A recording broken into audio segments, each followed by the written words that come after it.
Rebah berkicau di hujung muara. Pemanis kata selamat datang. Awal bismillah pembuka bicara. Saya, Datin Dr. Zahariah binti Sahudin, Koordinator Social Creativity and Innovation Neksus Penyelidikan Universiti, akan menjadi pengacara pada majlis pagi ini. Yang berbahagia Profesor Dato Dr. Abu Bakar bin Abdul Majid, Dekan Fakulti Farmasi, merangkap panel Task Force High COE KPT, yang berusaha Profesor Ahmad, pengarah Neksus Penyelidikan UiTM, yang berusaha Timbalan Pengarah dan Koordinator Neksus Penyelidikan UiTM, yang dihormati para dekan, Timbalan Rektor, Timbalan Dekan, Profesor Madya, Doktor, Ketua RIG dan RG, Ahli Tetap RG dan RIG, Ahli Bersekutu RG dan RIG, yang dikasihi barisan staf akademik dan pentadbiran Universiti Teknologi Mara serta tuan-tuan dan puan-puan sekalian. Di majlis yang permai ini, marilah kita memanjatkan kesyukuran kehadrat ilahi kerana dengan limpah kurnia dan izinnya, kita masih lagi diberi kelapangan dan peluang untuk bersama-sama dalam majlis sesi taklimat pengisian instrumen penilaian bagi pemantauan prestasi Kumpulan Penyelidikan iaitu RG dan Kumpulan Inisiatif Penyelidikan iaitu RIG UiTM. Yang berbahagia Profesor Dato, Profesor Doktor, Profesor Madya, tuan-tuan dan puan-puan yang saya kasihi sekalian. Sebelum kita mulakan sesi kita pada pagi ini, ingin saya memperkenalkan penceramah kita yang tidak asing lagi iaitu Profesor Dato Dr. Abu Bakar Abdul Majid.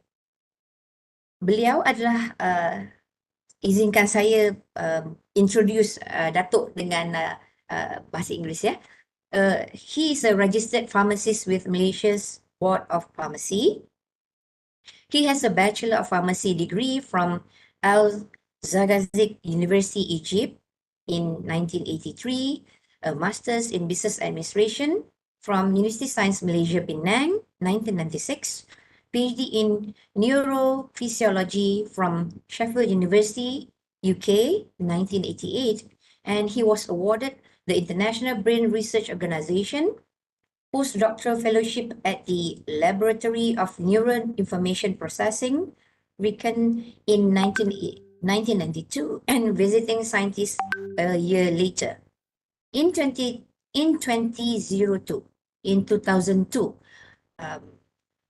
Dato Prof. Bakar was appointed as the Dean of the Faculty of Pharmacy, UiTM. He was Assistant Vice Chancellor for Research UiTM in 2009 and 2014. He held the post of Rector of UiTM Selangor between 2017 to 2021, and currently he is the Director of the Research Management Center, UiTM.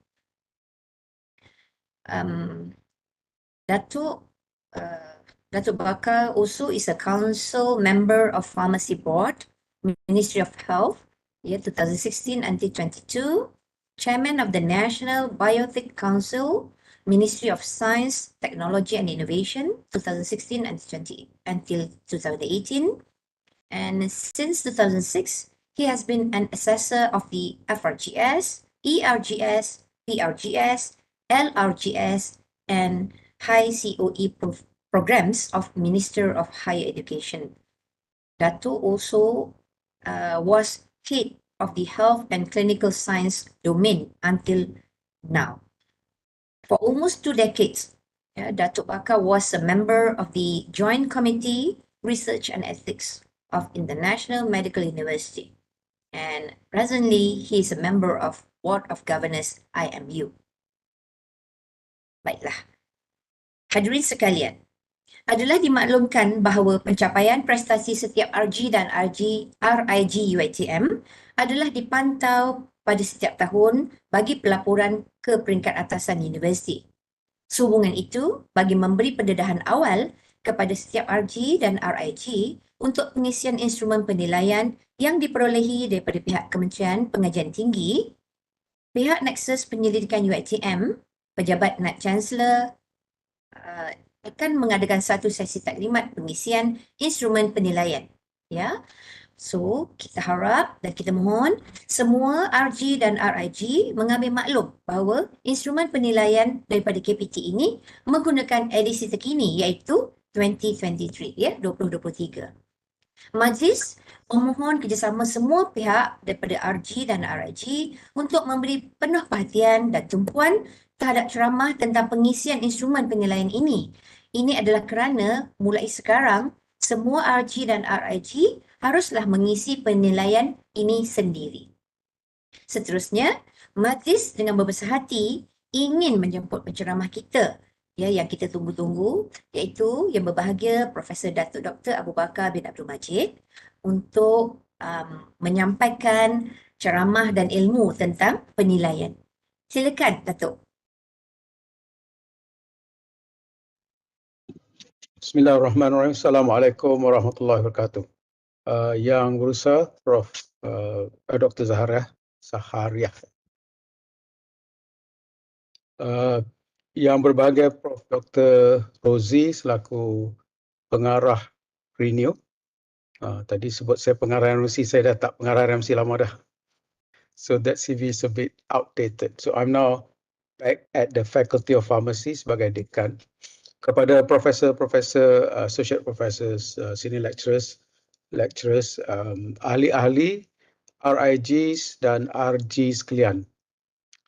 Selamat datang ke program taklimat tentang pengisian instrumen. Instrumen yang dirujuk tadi ialah instrumen penilaian high COE yang dikeluarkan oleh KPT atau BKPI KPT. Dan instrumen inilah saya kira akan digunakan untuk menilai prestasi RG, RIG setakat ini sebelum berpeluang untuk dinaikkan ke tahap yang lebih tinggi lagi. Jadi selaku penilai dan juga ahli jawatan kuasa induk High COE di Kementerian sejak beberapa tahun ini. Sebenarnya saya terlibat dalam High COE ini sejak awal program High COE ini diperkenalkan di KPT. Kalau tak silap tahun 2006 bersama dengan program FRGS di mana KPT for the first time memperolehi dana untuk fundamental research bernilai 740 juta. Dan dana itu telah diagihkan kepada pelbagai grant yang kita sedia maklum, terutama sekali FRGS, kemudian ada PRGS dan sebagainya.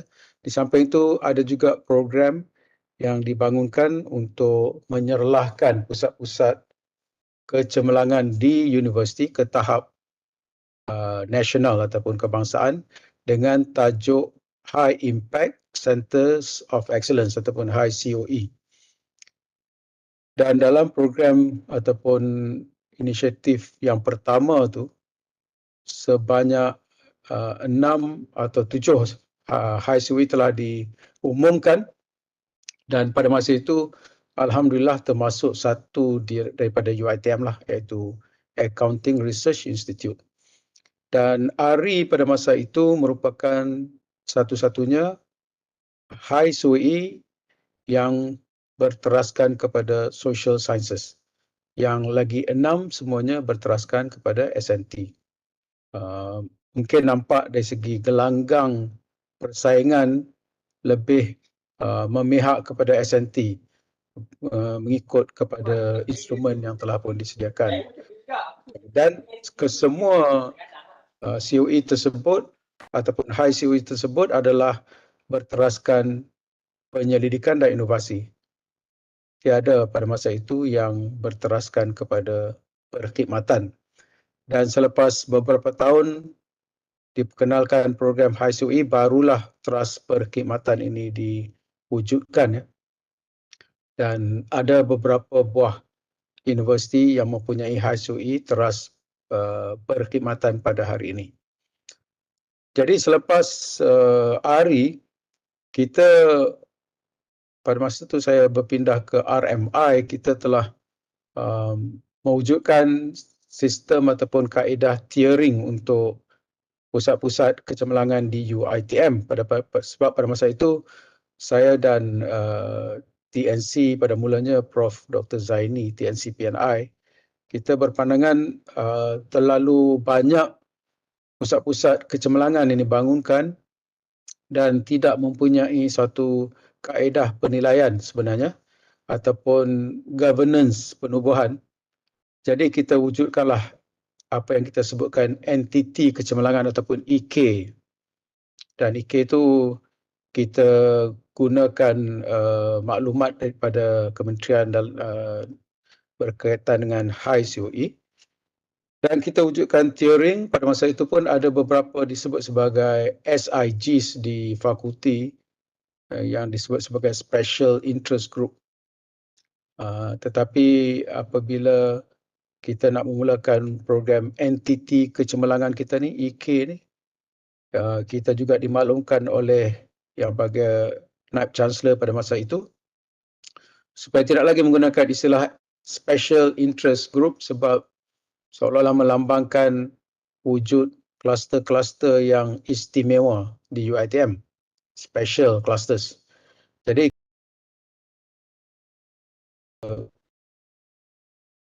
tukar ke IG instead of SIG.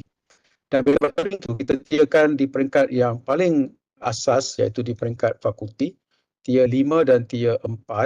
Jadi tier 5 tu bermaksud sangat asas ataupun sangat baru dari segi penubuhan, dan tier 4 tu yang telah matang dan ready untuk sebenarnya naik ke tier 3, iaitu tier 3 ni kita pertama kali masa itu wujudkan apa yang disebut sebagai Center of Excellence atau COE yang ber-PTJ dan bebas daripada fakulti. Secara tentu langkah ini memang dianggap satu yang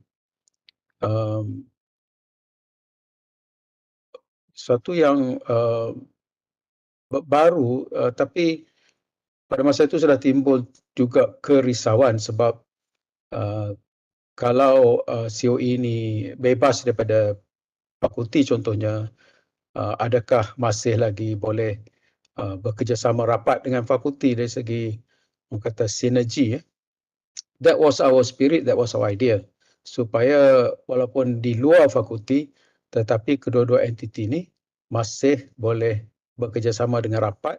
Sebab tu kita letakkan supaya mana-mana ahli yang ditindikkan ke COE dari segi penerbitan atau apa-apa hal yang hasil yang diperolehi perlu menyatakan bahawa afiliasi beliau sama ada sebagai fellow tetap atau fellow bersekutu. Mestilah meletakkan afiliasi fakulti sebab fakulti adalah tempat hakiki lantikan ataupun staf tersebut, personel atau staf tersebut. Dan juga pada masa itu kita faham bahawa COE memerlukan juga perancangan human capital masa depan. Jadi saya masih ingat saya dengan Dr. Hajah Zahrah masa itu pendaftar dan juga dengan Naib Chancellor masa itu, kita memikirkan macam mana nak wujudkan satu kaedah di mana calon-calon dapat dilatih untuk fokus kepada COE. Memandangkan COE tidak mempunyai warrant, jadi untuk warrant terpaksa mengambil daripada fakulti. Dan kita wujudkan apa yang disebut sebagai PSPM, pegawai sains ataupun macam TPM lah. TPM masa tu ada. Kita ubah sikit PSPM tu untuk melatih tenaga muda bagi lantikan ataupun bagi berkhidmat di COE kebanyakan masa dia. Dan cara kita menggalakkan perkara tersebut ialah memastikan lantikan itu mendapat sokongan daripada pihak fakulti yang terlibat, yang mana thank you Syafiq, program saintis penyelidik muda, supaya ada perbincangan dan persetujuan dekan dengan pengarah COE untuk mengambil calon-calon tersebut supaya ada penggunaan bersama pada masa akan datang. Mana bidang yang dipilih itu biarlah bidang yang diperlukan oleh kedua-dua COE dan fakulti. Jadi itulah asasnya, dan kita dapati memang ada, saya rasa ramai juga yang dilantik ke PSPM program, dan mereka sekarang ini bertugas di COE, walaupun secara hakiki sebenarnya mereka adalah menggunakan warrant fakulti juga. Sampai hari ini saya rasa kita masih belum dapat warrant untuk COE kita secara khusus. Ya. Okey, kita telah wujudkan COE sejak tahun, kalau tak silap saya, sejak tahun 2011.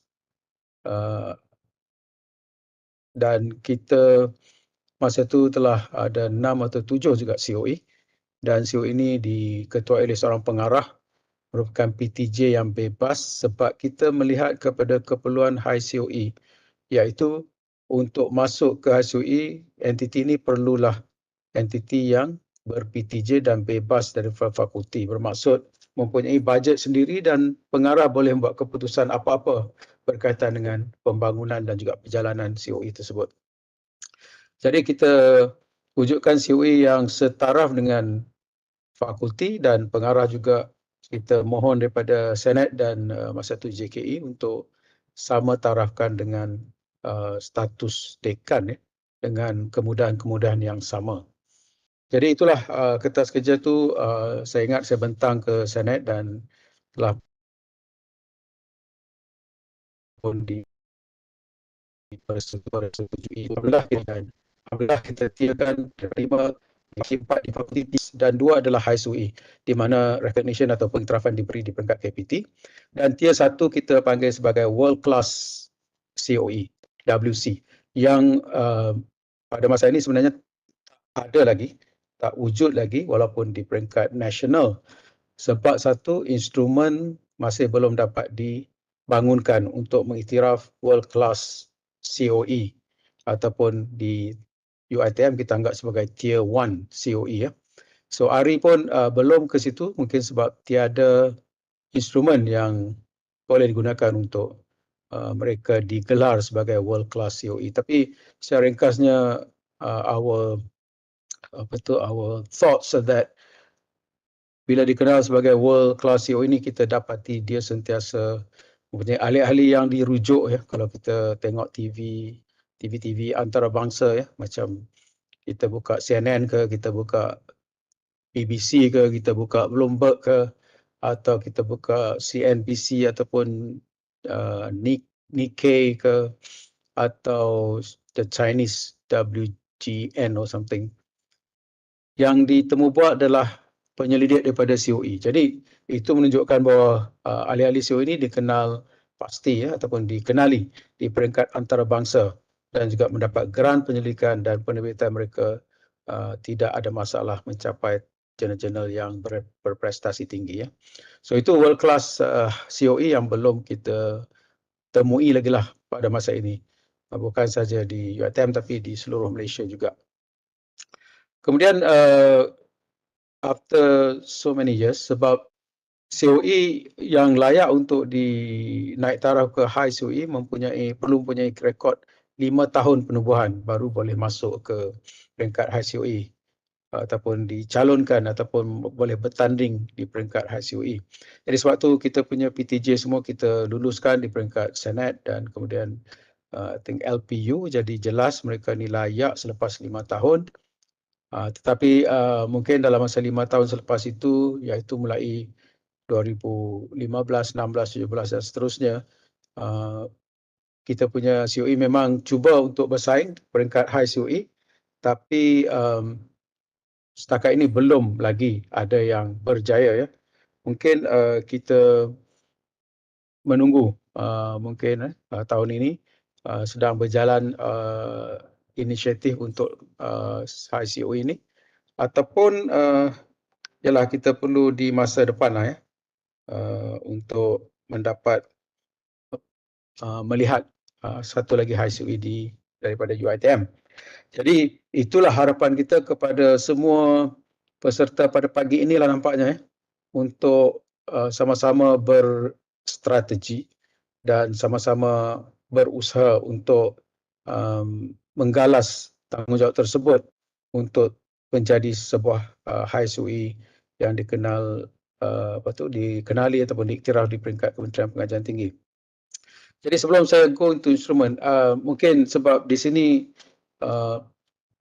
peserta adalah mereka yang beraspirasi, saya rasa, berpotensi, ya. Dan mungkin mereka yang kita boleh didik dan kita pupuk untuk bergerak ke arah itu. Sebab selepas melihat sebagai seorang penilai dan juga ahli jawatankuasa induk, saya dah melalui banyak program-program HSUI dan melawat banyak HSUI di pelbagai peringkat, sama ada sebelum nobatkan sebagai HSUI dan selepas dinobatkan kita masih buat pemantauan sebagai auditor. Memang banyaklah kita lihat, ya, bagaimana jatuh bangun sebuah COE.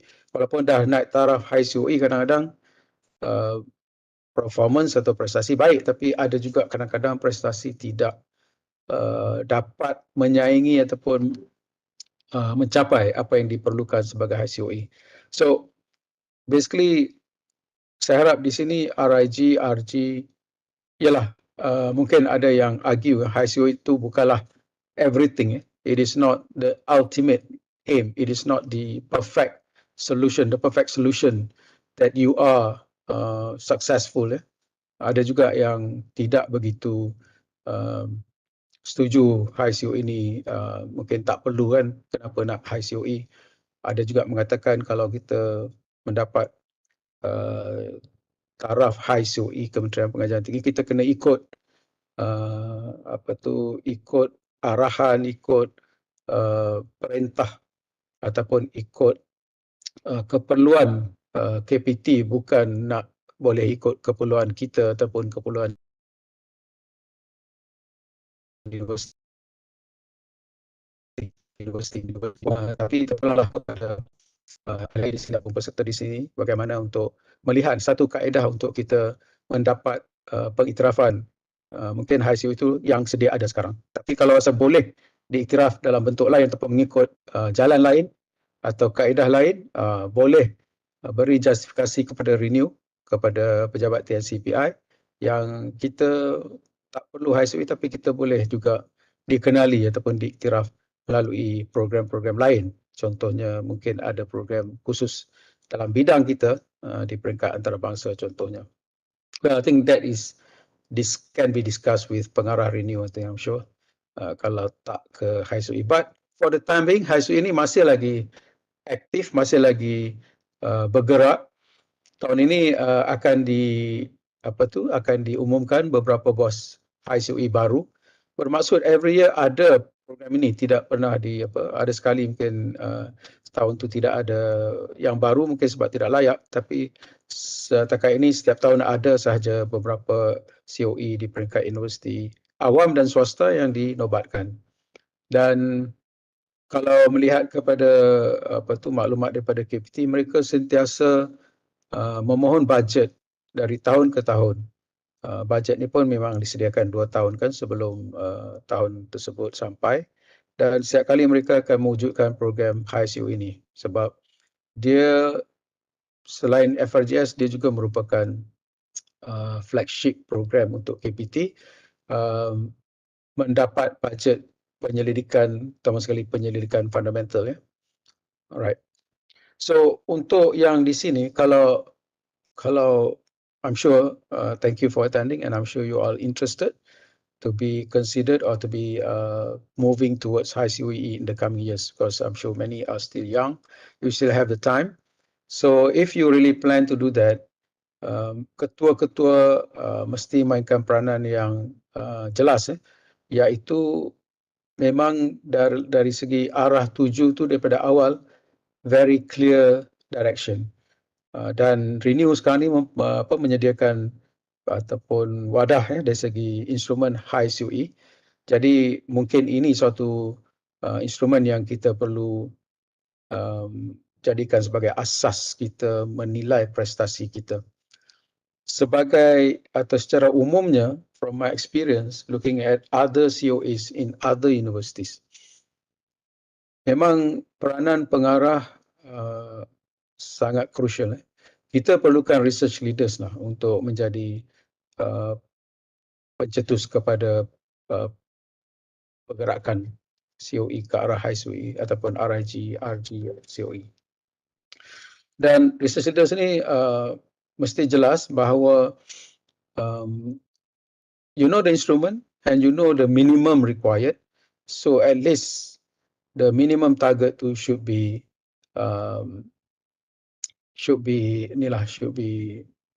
looked at and should be attained. Biasanya paling mudah lah kita lihat bahawa keperluan untuk staf minimum kita perlu 5 pensyarah contohnya ataupun 5 ahli untuk penyelidikan dan 4 ahli untuk perkhidmatan. Jadi di kebanyakan high COE yang lain yang telah pun berjaya mendapat taraf high COE, mereka memang mengkhususkan kepada bilangan ini. Walaupun ada perubahan 1 atau 2 menjelang tahun ke tahun, itu biasa. Tapi the core people must be there and the core people must be, satu lagi itu yang pertama, the research leader tu mesti orang kata mantap dan jelas dia punya jalan ke hadapan. Secondly, bilangan orang tu biarlah kalau boleh minimum the 5, kalau nak lebih fine, but I would think 5 or 6 would be just nice. Dan ketiga ialah niche tu. Daripada awal tentukan niche dan 5 atau 6 orang ini perlu menyumbang kepada prestasi your RIG atau entiti kecemerlangan tu dalam bidang atau niche tersebut. And the niche should not be too wide.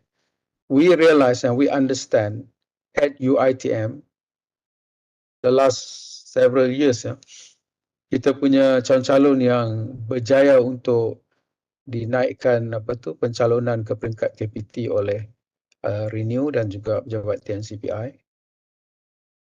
Semuanya bagus, tapi bila sampai di atas memang komen yang kita dapat saban tahun ialah niche area tidak mantap. Bermaksud banyak dokumen ataupun hasil penyelidikan yang disampaikan kebanyakannya di luar niche area. So basic requirement ni tak dapat dipenuhi. The niche, when you define the niche, let it be quite specific and let all your output be related to this niche. Itu ya dia punya kepentingannya. And I must say, maybe this is not UiTM problem per se. Other universities also, some of the COEs which are well known also have the same problems. And probably because I think we understand to be COE, sometimes you have to accept everything. To be RG, RIG, you have to accept whatever grant that comes in, whatever papers that you can get out. So your thinking is only on the number game. And we understand that is probably sometimes required at the university level. Tapi dari segi high COE, perkara itu akan menjadi faktor yang menggagalkan harapan untuk ke high COE. And these auditors, I think they are very, not say very strict, but they are in their areas and they would want the COE to understand what niche they are trying to champion, and that niche has to be something which is unique and something which they have strength in. So itu nasihat saya lah, 3 nasihat saya yang penting. Tolong fikirkan betul-betul ketua-ketua. Kalau tidak, kadang-kadang bukanlah nak kata sia-sia, tapi kita tak juga mencapai high COE. Kalau UiTM kan, kita selepas hari kita belum lagi ada kejayaan di sudut itu.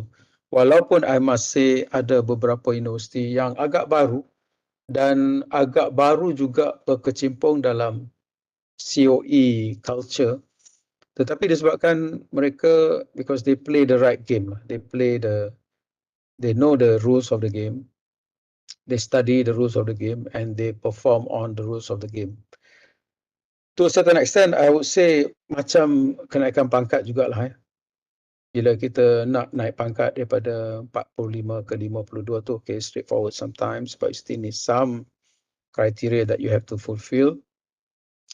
52 to 54, you know minimum what is required kan, and some people focus on those minimum requirements, and then after a sufficient number of years, they get promoted, and then another probably 3 years or 4 years after associate professor, they get promoted to full professor, because they know the requirements, and they focus on those requirements, yeah? And then they could fulfill the requirements because they are focused in the limited amount of time expected of them. So macam tu jugalah untuk high COE. Once you get your COE, kemudian dalam masa 5 tahun sebenarnya sudah layak untuk ke high COE. I know di UiTM kita mungkin ada beberapa COE yang saya nampak ada potential, terutama yang baru-baru ini, sebab saya rasa mungkin mereka lebih fokus. Walaupun mereka baru, tapi selepas cukup 5 tahun, because they focus on their niche, and if they choose the right niche to go vie for the position of high COE, I believe they will be able to be successful, the newer COEs ni. Jadi itulah ketua-ketua ni. Dalam masa yang sama, saya harap Renew Pejabat TNCPI juga mempunyai clear direction jugalah untuk RIG, RG, macam mana harapan mereka, macam mana masa depan mereka kalau mereka menunjukkan prestasi yang cemerlang. So let them have targets for them to achieve. Let them have they know where they are moving to, dan saya harap perkara ini dapat jelaslah daripada polisi-polisi di peringkat Renew. Okay, let's thank you. Ini daripada Pejabat Renew menunjukkan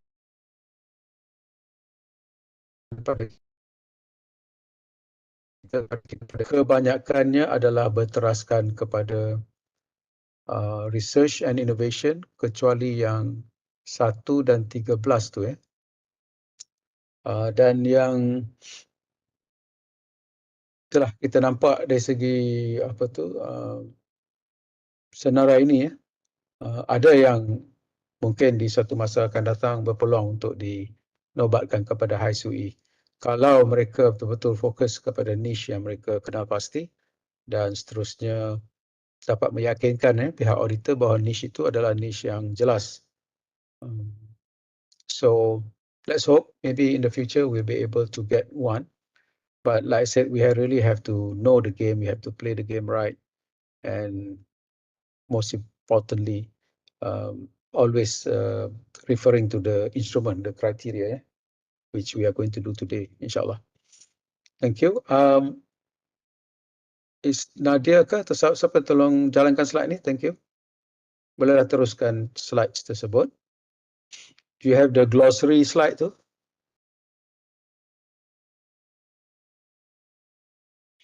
So at this point in time, ada apa-apa soalan tak?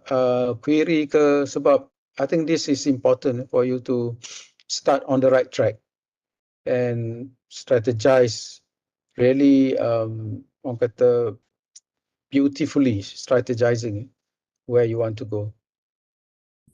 Ada komen? Buat masa ni belum ada apa-apa soalan lagi, Dato', dekat chat box ya. Belum ada lagi. But anytime you feel like asking question, you want question to be blunt pun boleh, tak apa. Blunt question boleh, question yang orang kata apa, lembut-lembut pun boleh, question yang keras-keras pun tak apa.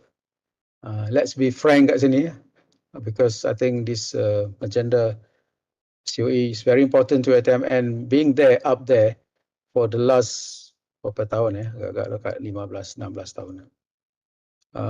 Bila melihat kepada peningkatan COE di universiti lain, kita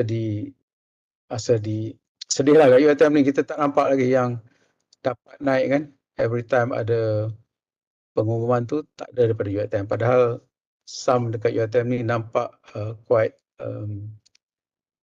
quite outstanding ya. Okay, kita lihat kepada glossary. Thank you so much kepada siapa yang ni, Nadia ke? Thank you. Alright, this is the instrument as mentioned by Dr. Zahariah tadi. Every year kena rujuk pada instrumen yang terkini sebab biasanya tidak ada major changes, but there be slight little changes lah. Dan ini mungkin memberi kesan sedikit sebanyak kepada pemarkahan tu. Jadi moving on to next ataupun A1, this is quite straightforward in the sense that ini cuma nak melihat kepada bilangan staff di high COE itu. Ada beberapa maklumat yang cuba dicapai. Pertama sekali adalah staff akademik, iaitu yang penting ialah bilangan staff ataupun fellow tetap lah kat situ, ataupun disebut ahli tetap.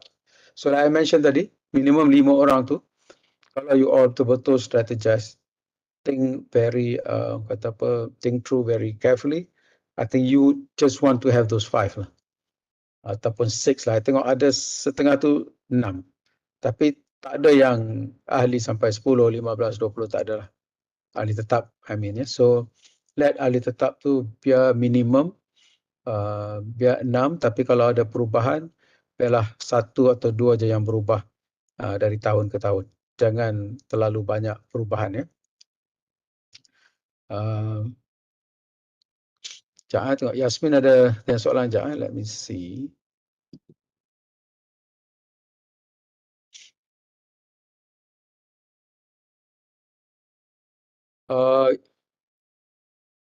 Yes, Yasmin, I think kalau nak tukar your niche ataupun your RIG title, I think Renew should allow lah, biarkan ya. Kalau mereka perlu ubah sedikit sebanyak, sebab yang penting sekali of course masa penubuhan di peringkat Senate nanti, your COE tu, peringkat Senate dan peringkat University LPU nanti, that kalau boleh masa tu dah mantap lah title of your RIG. But even then, after that, boleh lagi bertukar kalau perlu. Tapi kita gunakan surat beranak yang sama. Makna same, cuma nama dia berubah sikit sebanyak, itu boleh diterima. So, untuk Dr. Yasmin, boleh. Kalau nak ubah, provided pengarah Renew setuju lah kan. Tapi to me, it should be allowed. Thank you, allowed. Okay, moving on.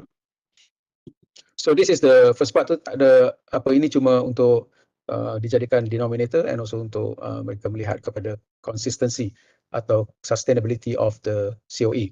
So dia punya, kalau boleh lah, dia punya breakdown tu elok lah, ada sedikit orang kata apa, normality lah, ada segi profesor madya dan junior lecturers. If possible, we have a bell curve juga lah untuk ni ya. Next slide please. So staff yang ahli bersekutu boleh nyatakan, di sini tidak ada number yang dinyatakan. Ada COE yang suka menggunakan ahli bersekutu, dan ada juga yang saya nampak yang telah pun establish high COE, mereka tidak mempunyai mana-mana ahli bersekutu, totally relying on the full-time members.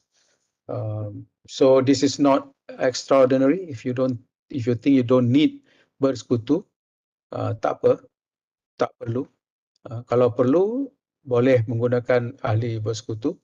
Tapi whatever it is, when it comes to scoring nanti, cuba tengok sama ada ahli bersekutu itu memberi manfaat ataupun tidak kepada final score tu. This one can be computed as you are filling up the form. Boleh saja mencuba. Trial and error tu. Dan dikata ahli bersekutu tu equivalent to 0.3 ahli tetap. Itulah kata kalau nak tahu nanti sama ada ahli bersekutu tu bermanfaat ataupun tidak, cuba masukkan prestasi mereka, hasil mereka dan lihat skor with or without hasil tu. Okay? Alright. That is on staff ahli bersekutu, akademik ahli bersekutu ya. Kemudian kita ke next slide please. Bilangan pelajar pasca pun diperlukan di situ. Ini juga menunjukkan strength nanti of ICUE tersebut.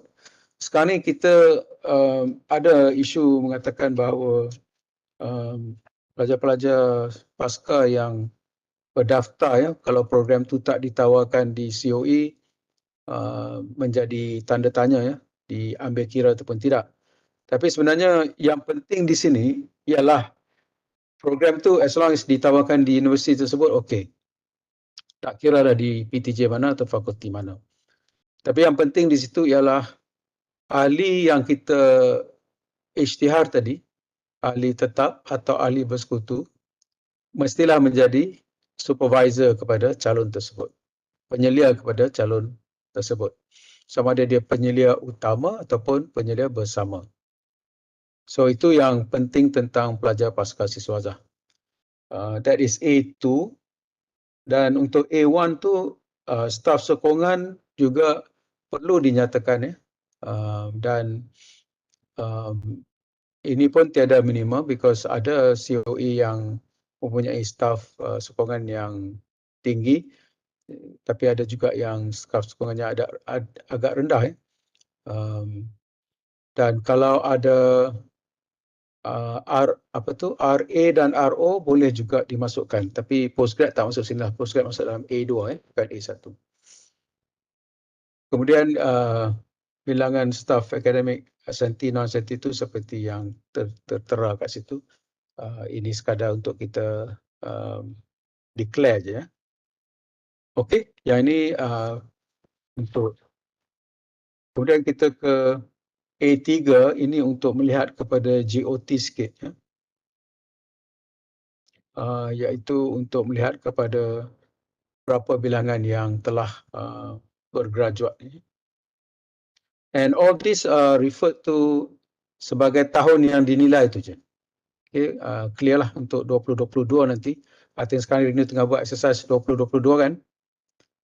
So whatever happens last year kan, Doktor. So whatever happens last year bolehlah dinyatakan di sini. Again, yang calon yang diselia oleh sama ada tetap ataupun bersekutu je yang kita ambil kira. Kalau dia part time,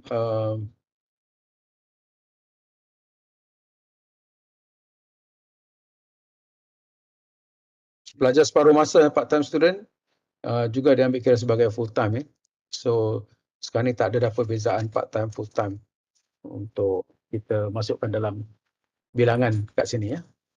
Just untuk RIG, I guess quite clear kan untuk isi RIG, RG, you have your number of tetap, I'm sure. I'm not sure you have bersekutu ataupun tidak. Kalau boleh tak ada bersekutu pun tak apa, don't worry. Like I said tadi, it may be beneficial, it may be counterproductive also. Kemudian all your members, kalau tengah supervise student, just declare the number of students. And then I know untuk RIG, RG ni biasanya tak adalah staf sokongan yang ditindik ke situ secara sepenuh masa. So for that one, I think nanti renew kena mungkin guide lah sama ada nak isytiharkan atau tidak. I think kalau tak isytiharkan pun tak ada masalah sebab dia tidak menjadi faktor pemarkahan. Okey, kemudian kita ke B1. B1 ni mula melihat kepada productivity ataupun hasil. Sama sekali untuk ni we are looking at PNI, so hasil penyelidikan.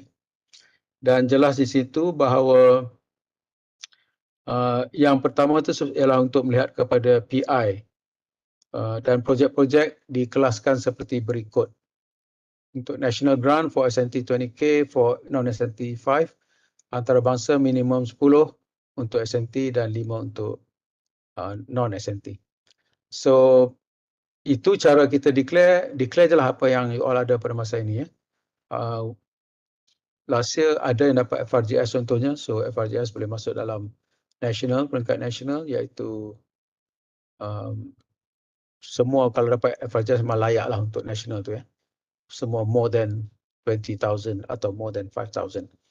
Dan antarabangsa ataupun industri swasta NGO kalau ada bagus dan diisytiharkan. Dan nanti pemarkahan akan dibuat secara weightage yang di sebelah kanan tu. Kita ada 0.5 untuk grant universiti sahaja, 1.1 untuk grant national, industri 0.6 dan antarabangsa 0.9. So untuk B1 kalau dikira jumlah markah dia is about 3 markah di situ. So RG, RIG, I believe ada yang dapat mengisi di sini dengan agak jelasan juga mungkin memberangsangkan ya.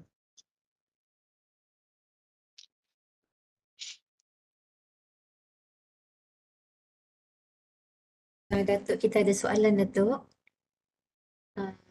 I'm trying to understand, but some words can't. This is Dr. Sadia from pharmacy because I've been talking in Bahasa Malaysia mostly and she's very confused now. So okay, let's turn to English for the benefit of our foreign lecturers. I think we have to recognize their presence. And thank you, Dr. Sadia, for joining. The first part too, not to worry so much. The first part is only about the number of staff that you have, number of members. Section A is just background status of your RG now. Dr. Sadia now is, I think, leading RG or member of RG or leading RG at pharmacy. Well done. So this second part is important. Section B, we require declaration of your grants available from internal grants right up to international grant. Sorry,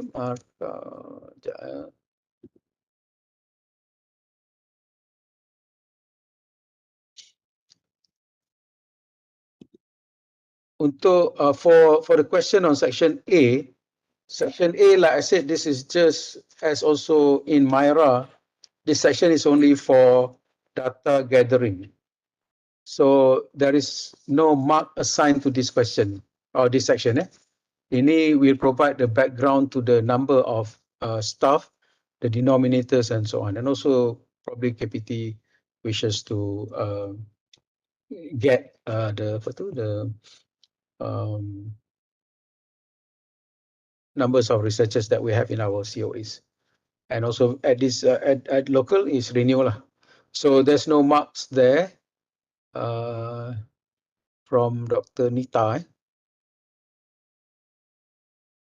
Okay, Nita, is that clear? Yeah, Datuk. Yeah, A is just baseline, basically no marks there. But the information will be used to generate marks at other places, other sections. Okay. So B1, I hope it's clear. Just declare whatever you have, and the little things there, bullets, for example.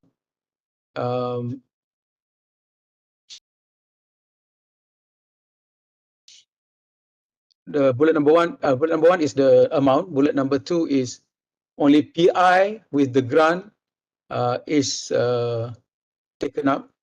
So meaning if you are PI and you have 3 grants, so you'll be only counted once. So in body for this B1, if you have 5 members full-time and you declare only 5 full-time members, then the maximum number of PI should only be 5, correct? Even though the same PI may have 2 grants, 3 grants, and so on. So the second bullet says that just to consider principal investigator, not the number of research projects that he or she has. So she cannot be PI more than once. All right?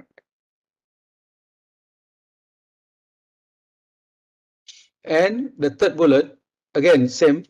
I said if the person has internal grant or external grant or international grant, we still consider him as being PI just once. Yeah. Although he has 3 different grants, so he is PI once only. Bullet number 4 says that this is, I think, mostly related to RU, for example. This is not considered as national level grant for them. Yeah? And if the grant given is not for research but more for management or administration, so that is not considered as research grant. Yeah? And even the internal grant, there must be element of competitive nature of getting the grant. It's not like a grant given to you, just given without having to write any proposal. So that kind of grant is not considered. Yeah. The grant must be seen to be competitive, and there is an element of selection and evaluation by a party, a third party. Yeah?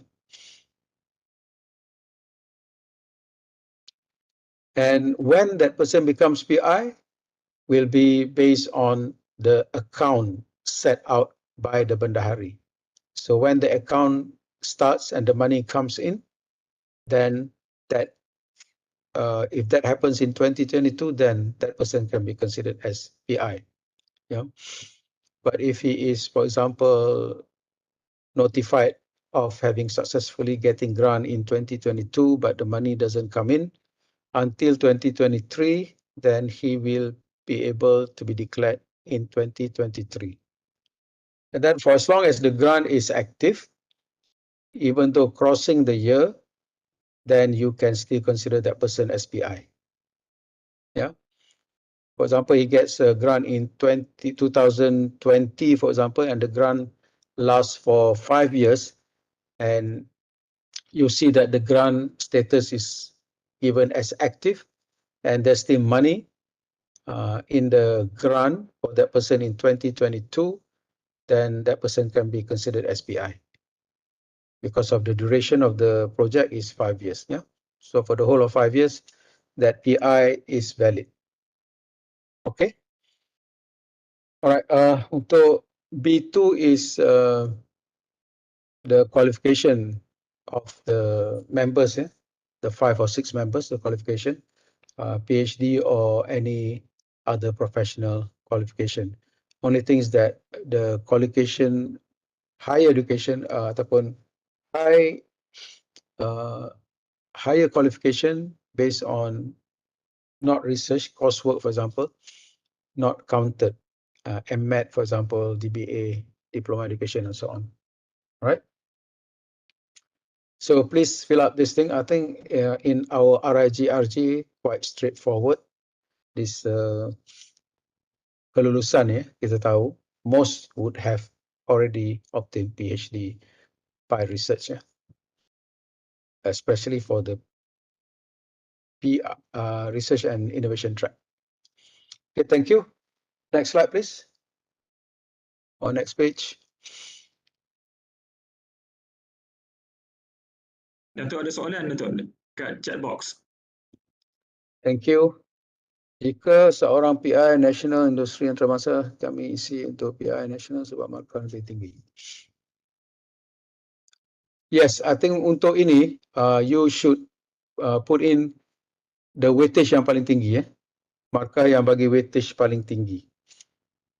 Again, for this one, you can play around and see dekat kategori yang berlainan tu. So if you think national is the best, so national should put in national. Kat sini biasanya yang ngisi tu akan memang banyak bermain-main lah dengan apa, sebab ada data yang boleh diisi di beberapa tempat contohnya kan. Jadi ada data yang di beberapa section boleh isi, jadi mereka akan melihat kat mana lebih baik diisi. Sebab to certain extent some of the instruments dia tak absolute lah. Dia punya data tu tak absolute. Okay, moving on, thank you. Kita ke Alright, this one professional. Cuba lihat bila kita nak mengisi ni dan untuk plan pengarah, cuba lihat kepada penanda aras lah untuk kita cuba dapatkan yang maksimum atau optimize mungkin. So for example untuk B2 ni dia nak at least 20% mempunyai kelayakan profesional 20%. So try to get, kalau you ada 5 orang tu at least seorang lah dapat ada profesional. These are just orang kata apa strategies lah. Kalau boleh lah kan. Kalau tak boleh nak buat macam mana. Tapi kalau boleh dapat seorang dalam 5 orang dapatlah 0.3 markah tu dapat capai markah 0.3 tu. Kemudian untuk B3 tu macam tu juga. You know that the best ratio is untuk apa tu research experience 2 cohort. Satu umur boleh juga. Kalau tengok umur yang more than 45 years old tu, mana 46 and above, kalau boleh 60%, dan untuk B less than 46 tadi, less than 45%, 45 years old, biarlah 40%. So again tadi kalau ada 5 orang, mungkin 3 orang sorry to say lah kena umur lebih 46 tahun. Tapi selain umur tu hopefully dia pun agak senior lah dari segi pangkat dia tu. Dan lagi 20% 2 orang tu junior. Maknanya dia COE ni malah expectation dia yang menarajui COE ni adalah penyelidik-penyelidik yang berpengalaman. So that's why yang more than 45 tu diletakkan sebagai 60%.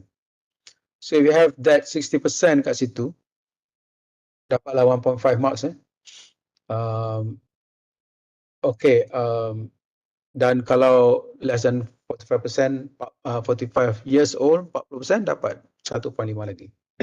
Soalan professional bodies like IKM, title semua tu, yeah, I think IKM is considered as professional body.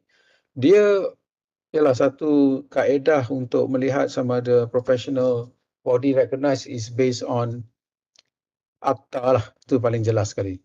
I believe IKM adalah akta kan, Institut Kimia ni.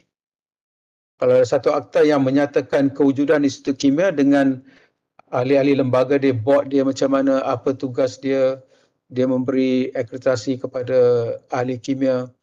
Cuba semak somebody, ada tak akta ataupun ada kemis kat sini?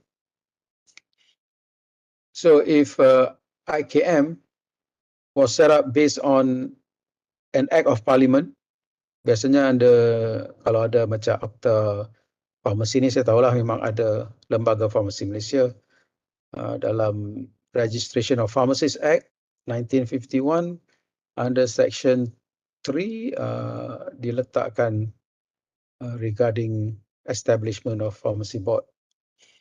So kalau IKM is listed in any of the parliament act of parliament in Malaysia, then it will be considered. So that's why macam now untuk surveyor, because it has not yet been gazetted in parliament, MBOT definitely can, because I think there's already an act regarding the establishment of MBOT and the giving of TS title.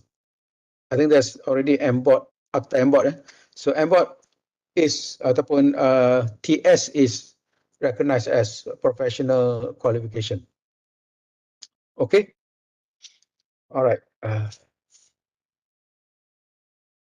Anyone can do a quick check on IKM? Just Google, ada tak dalam akta? Oh, ada kemis kat sini, boleh bantu. But because I know it's very prestigious membership for IKM. RSC tu, I tak terlupa RSC. What is it? Royal Society of Chemistry. Royal Society of Chemistry. Kalau Great Britain, I believe it is recognized sebab international. Okay. Alright, so boleh this page, I think boleh again tadilah strategi tu daripada awal, from the beginning to strategize. Kemudian kita ke seterusnya B2. B2 ada 3. Okey, B2 3 selesai. Boleh kita ke B4. Okey, now untuk apa tu anugerah anugerah atau kepengurusan yang dikurniakan Persatuan Ilmiah. Yang ni a bit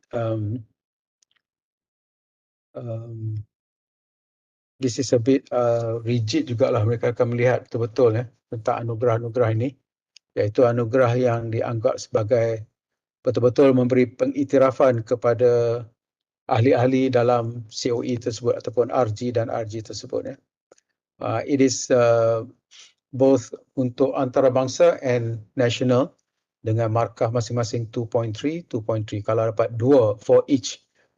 So antara yang disebut di sini, walaupun tidak terhad kepada itu, tapi ini yang jelas, apa-apa anugerah penyelidikan dalam bentuk penyelidikan, for example, Nobel Prize lah yang paling besar, yang paling tinggi, ataupun apa-apa yang kita anggap sebagai diberi biasanya oleh persatuan-persatuan ilmiah atau persatuan akademik yang terkenal. Macam tadi Royal Society of Chemistry ke bagi something award, ataupun in your area of expertise, in engineering or something, international ataupun national. Kemudian Merdeka Awards is quite clear cut, diberi. Fellowship juga, kalau ada contoh Fulbright Fellowship for example, is quite apa kata? Thank you Rosie. Akta Ahli Kimia 1975 disebut pasal IKM, I believe, dalam akta tu, so is considered as professional qualification. Juga anugerah-anugerah kreativiti, especially on social science-nya bidang kan, ataupun architecture international award, dan juga pelantikan sebagai ketua projek penyelidikan kontrak atau perundingan. Yang ni tidak diambil kira, yang ni ambil kira di bahagian lain. So yang ni jelas, kalau ada award tu diberi oleh, paling mudah ialah persatuan ilmiah lah. Persatuan ilmiah dalam bidang kita tahu persatuan apa.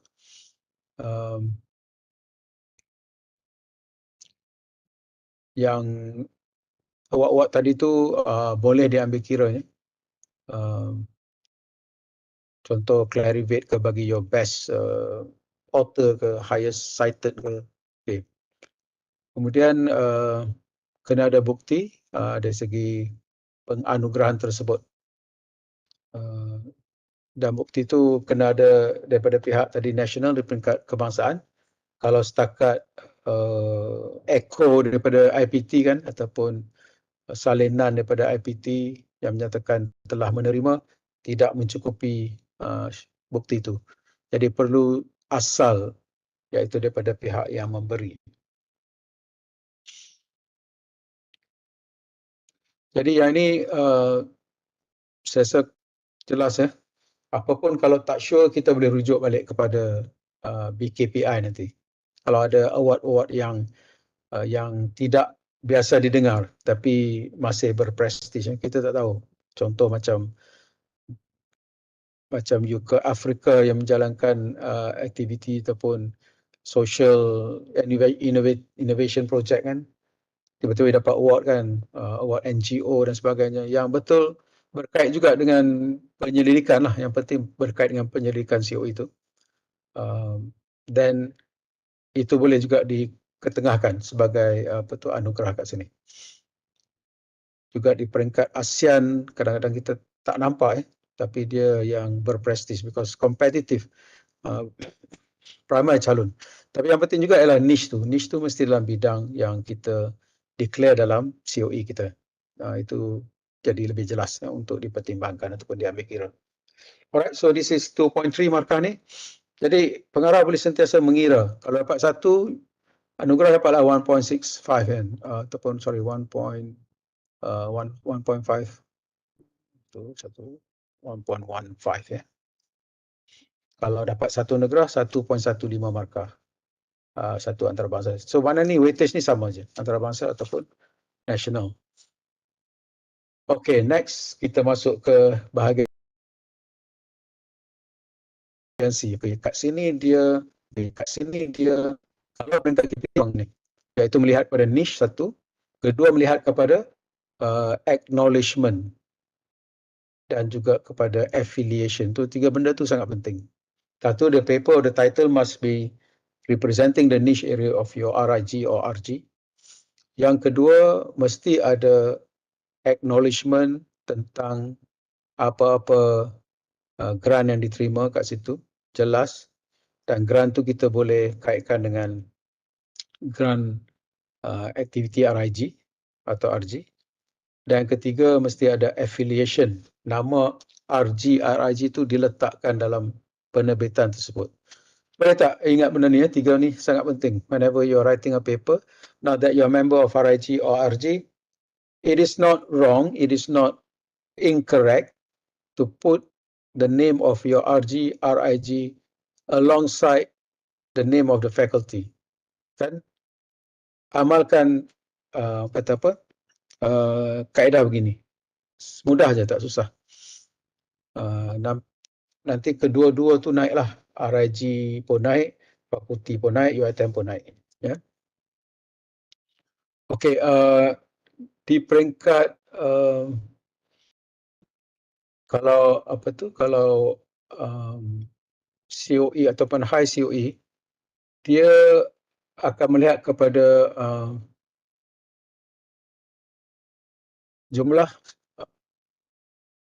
Okey, yang nombor satu ni untuk kriteria satu ni ataupun Roman satu ni is untuk citation dulu. Ya, citation ni I think nanti renew will decide ataupun renew has decided that akan melihat kepada semua ahli tadi citation mereka dalam masa 5 tahun yang terakhir. So mana 20 okay. Best Paper Award tidak dikira. Thank you, Rosie. Ya. Okey, itulah yang tadi anugerah tu sebenarnya kalau boleh make sure the anugerah tu is really clear cut lah, menunjukkan orang kata apa, pengiktirafan kepada calon tersebut di atas prestasi research cemerlang dalam niche itu. Itu paling jelas. And yang memberi iktiraf itulah satu badan yang berwibawa. Kita tahulah sekarang ni kadang-kadang ada iktiraf kita dapat kita rasa tak berapa clear yang memberi itu, adakah mereka itu dianggap berwibawa dalam bidang atau pemberian anugerah. So be careful about anugerah ni. Kalau setakat nak collect anugerah untuk mendapat markah tadi, tak payahlah. Make sure anugerah tu authentic lah. Make sure you work hard for the anugerah tu dapat dan boleh diambil kira. Jangan waste any fund lah untuk dapatkan anugerah. Maksud saya. Okay, untuk citation tadi like I mention, untuk peringkat high COE ni, memanglah kita nak untuk SNT 300 staff per year. Ya. Staff per year. Mana dia kalau ada 5 orang, setahun perlu 1,500 site. And over 5 years, kali 5, 7,500 citation. And that's a lot. Itu tinggi ya. Dan itu akan dinilai untuk KPI. Ada soalan pada Syafiq ni. KPI tadi C1 ni, citation, only first author kalau sebenarnya video. Tak, untuk citation ni kita kira apa-apa yang nama penulis terlibat dalam paper tu. So as long as that paper is cited, mana you are cited lah kan. Boleh. Sebab kalau kat sini kita nak check balik corresponding author ke tidak, it's going to be very tedious process lah. Jadi kita ambil kira je nama dia dekat situ, dia decide dan kita akan SSL akan buat pengiraan lah mengikut formula yang kita ada. Tapi untuk COE banyak ini, tapi RG, RIG, I'm not sure renew macam mana, nak letakkan berapa ya. Sebab kita kena realistik jugalah bilangan citation ya, ikut kekuatan ahli-ahli dalam COE, RIG dan RG kita.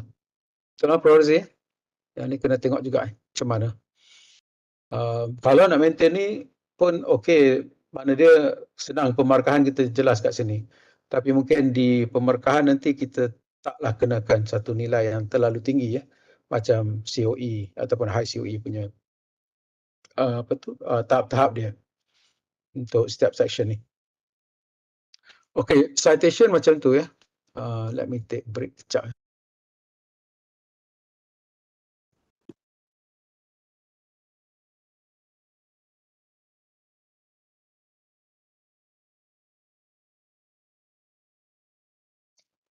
Okay, sorry.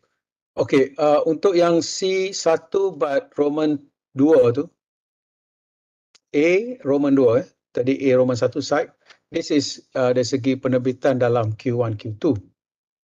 Dan ini juga menjadi satu sub kriteria di bawah high COE. Tapi RIG dengan RG, I'm not sure whether nak gunakan ini ataupun tidak.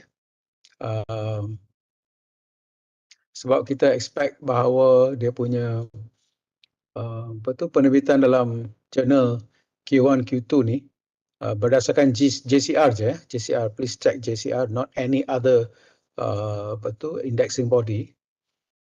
Dan JCR tu biarlah JCR yang terkini. Dan kadang-kadang memang kita tahu jurnal tu boleh dinyatakan dalam beberapa bidang berlainan mengikut dia punya fokus. Jadi pilihlah bidang yang tertinggi tu boleh. Mana kalau ada Q1 in one bidang, Q2 in another, kita ambil dia sebagai Q1 lah untuk mudah cerita. Dan dalam you punya penerbitan tu kalau high COE, kalau ada let's say dalam tahun tu ada 20 penerbitan, maka 70% expected to be Q1, Q2 lah. Dan you get 6.13 markah. Kalau less, markah akan berkurangan gradually macam tu lah. So kalau ada 20 papers, at least 14 in Q1, Q2. Dan 6 tu bolehlah di lain-lain Q. Dan ini kalau high COE yang kita nampak hari ini tidak ada masalah lah. Dapatkan Q1, Q2 sekarang ni bagi high COE dah agak mudah ya. Tetapi ini satu cerita yang lain sikit, off track. Kita pun sedar bahawa ni ada arahan bahawa dana kerajaan tidak boleh digunakan untuk membiayai penerbitan dalam beberapa penerbit yang telah pun dikenal pasti, 3 penerbit ya. Jadi hal ini bermaksud kalau lepas ni kita dapat FRGS ke apa-apa grant and RMC, kita pun dah keluarkan arahan. Duit internal grant tak boleh lagi dah untuk membiayai penerbitan dalam penerbit-penerbit tersebut. Sama jugalah, kalau kita ada duit grant, kita memang tak boleh bayar untuk penerbitan, yuran penerbitan menggunakan grant kita. Sama ada di grant dalaman ataupun grant nasional yang melibatkan dana kerajaan. Kita boleh publish menggunakan duit sendiri ataupun duit-duit lain ya. So, kena avoid lepas ni untuk menerbitkan dalam jurnal-jurnal yang 3 penerbit tadi, tapi saya yakin ada banyak lagi penerbit yang berwibawa yang kita boleh tujukan paper kita ke arah itu. Tapi mungkin nak advise dia punya bottom line basically saying that do not spend too much money in getting your papers published lah, maksud dia, tu message dia. Kalau yuran dikenakan tu terlalu tinggi, mungkin bermaksud jurnal tu ke arah profiteering lah ataupun business minded yang kuat lah. So yang ni mungkin ada satu sesi lain lah untuk menjelaskan tentang isu-isu penerbitan dalam publisher atau jurnal yang pemangsa ataupun predatory journals ya. Ada soalan daripada Noratika, jika ada dua orang ditetap dan satu penerbitan, boleh double count untuk citation. Itulah, yang ini di peringkat KPT akan dilakukan filtering jugalah. Kita akan elakkan double counting sebenarnya. Because again, the idea of this is to get the real picture. Satu, untuk menilai prestasi RG, RIG secara absolute.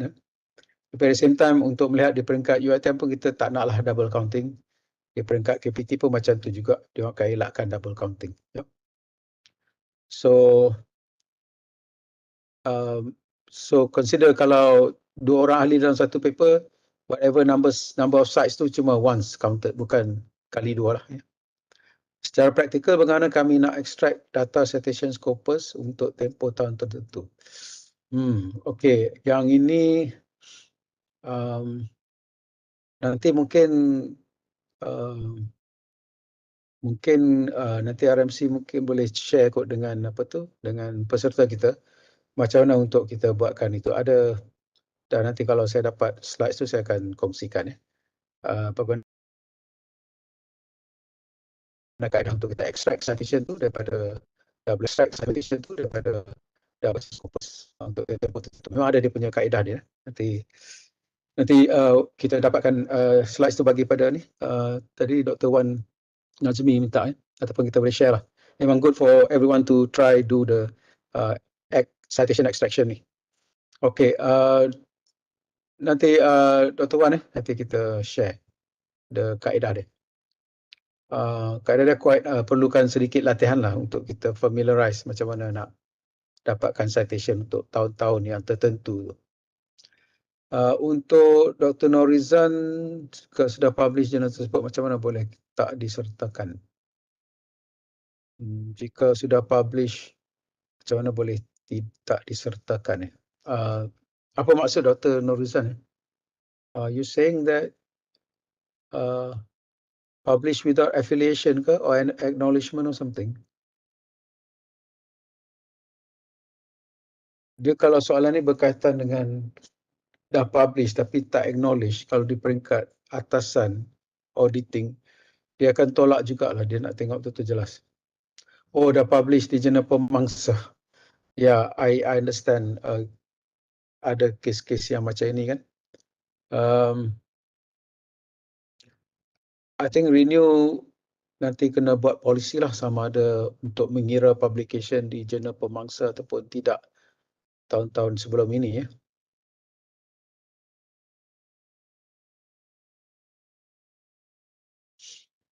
Itulah sama soalan daripada Syafiq ya. Kalau dah publish, kalau ikutlah di kementerian yang saya tahu lah, mereka tak nak juga ambil kira kalau dah publish pun. So yang ni belum jelas. Untuk pembayaran memang dah jelas, tak bayar, tapi untuk ambil kira ni mungkin tak jelas, tapi saya rasa nampak macam kalau dapat kita detect the past papers masih dianggap tidak kira buat masa ni.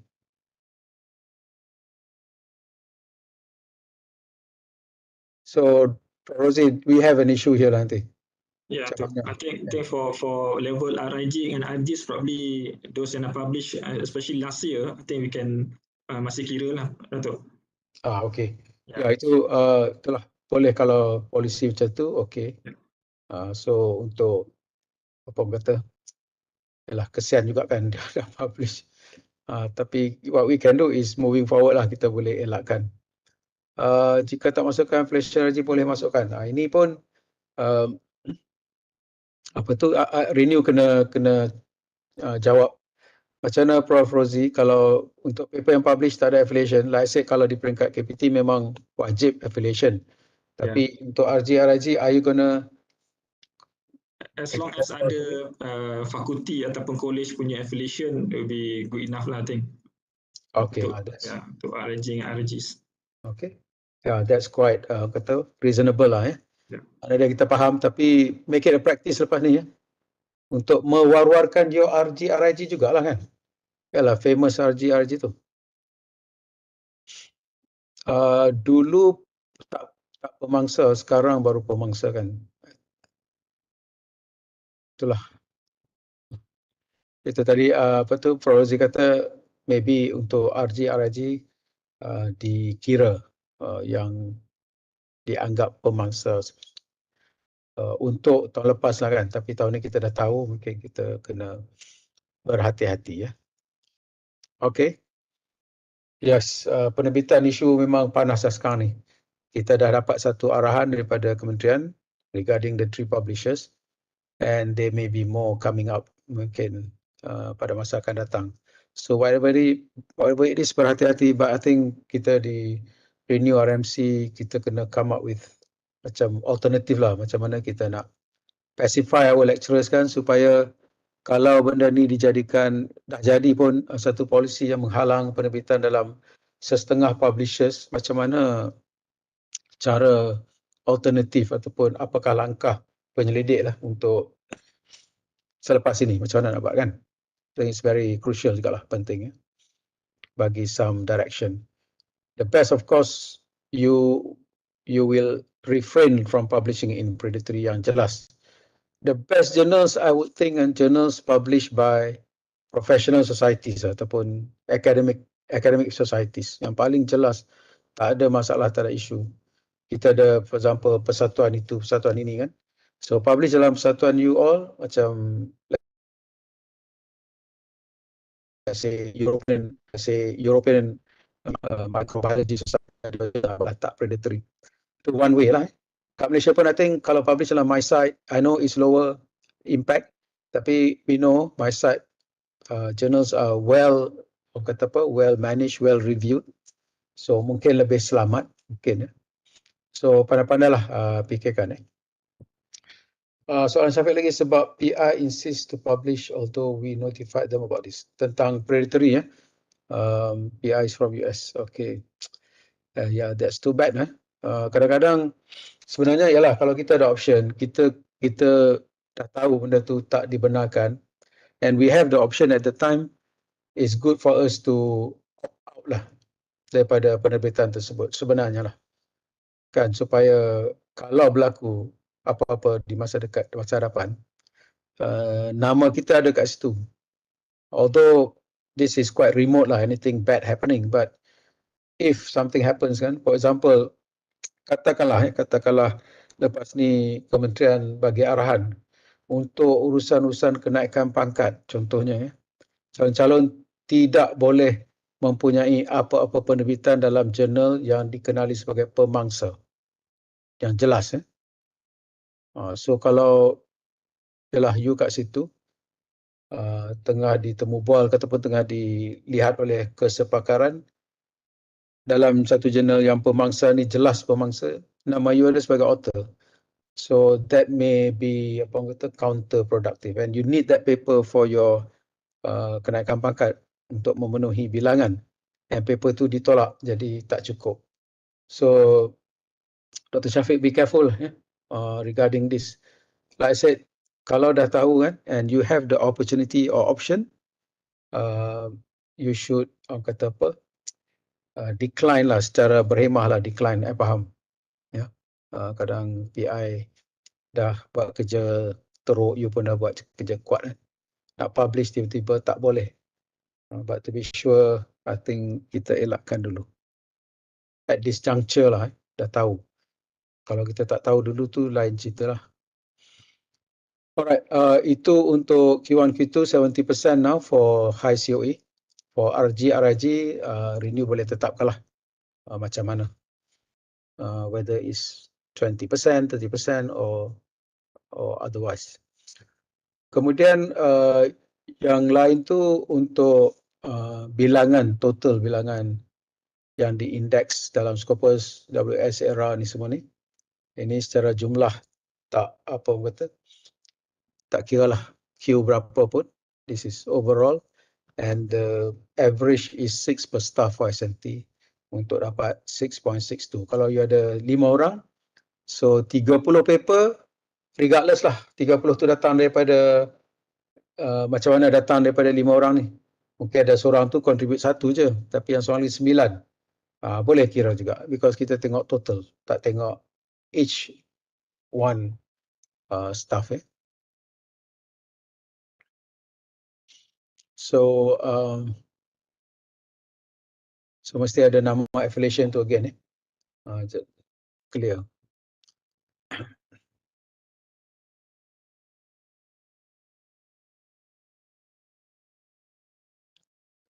Okey, semua penerbitan mestilah berbentuk full paper. Sekarang ni dia tak ambil dah letters to editor or yang pendek-pendek je.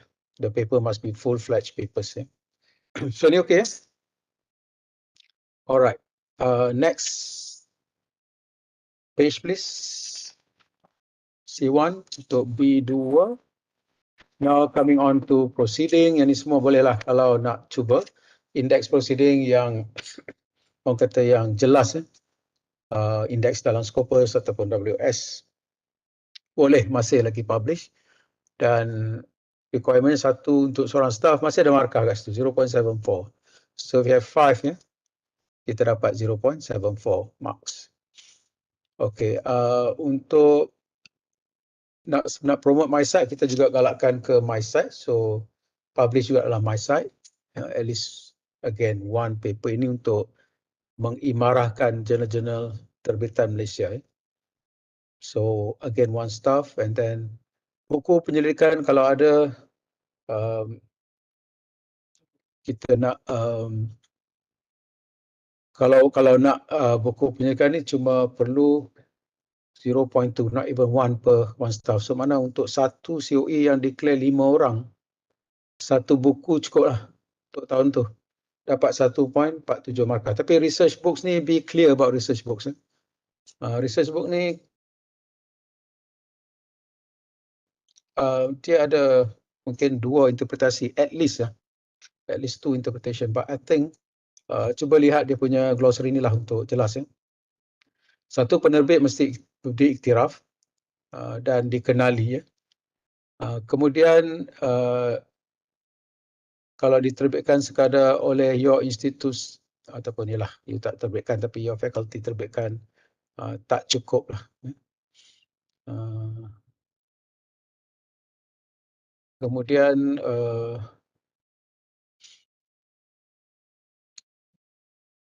yang penting proses penilaian semua ada, tapi kalau nak tengok buku penyelidikan ni, yang jelas is chapters ni I think ada dalam bahagian lain, tapi ini buku dulu. Chapter in a book. Next Dato.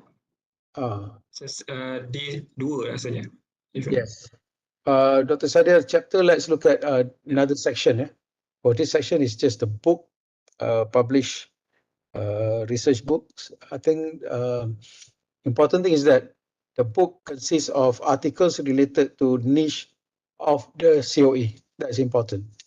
So if your COE, the niche is on chemical synthesis, then papers should be related to chemical synthesis. But I think it doesn't have to be a very thick book with 20 papers or so. To publish a book, there is a minimum requirement pages, number of pages, right? So go for minimum. So you may need about 5 or 6 papers, long papers on that particular subject, and then clearly edited by your PIs of the institute, and or of the RIG or RG, clearly edited and also contributed by your members. Then that's clear, this book belongs to you. Okay, so that is under C1 D1. So C1 D2, this is C1 D2, this is the book chapters. And for book chapters, the expectation is 0.8 per staff, meaning you need 4 at least book chapters for RIG with 5 members. So again, these chapters are all related to the niche and published by a respectable publisher and so on. Okay.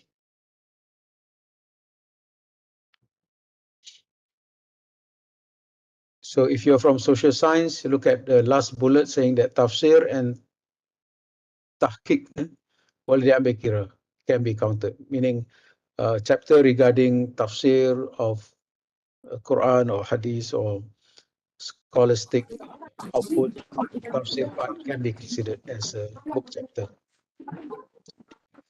So the rest are all, as these are all quite standard.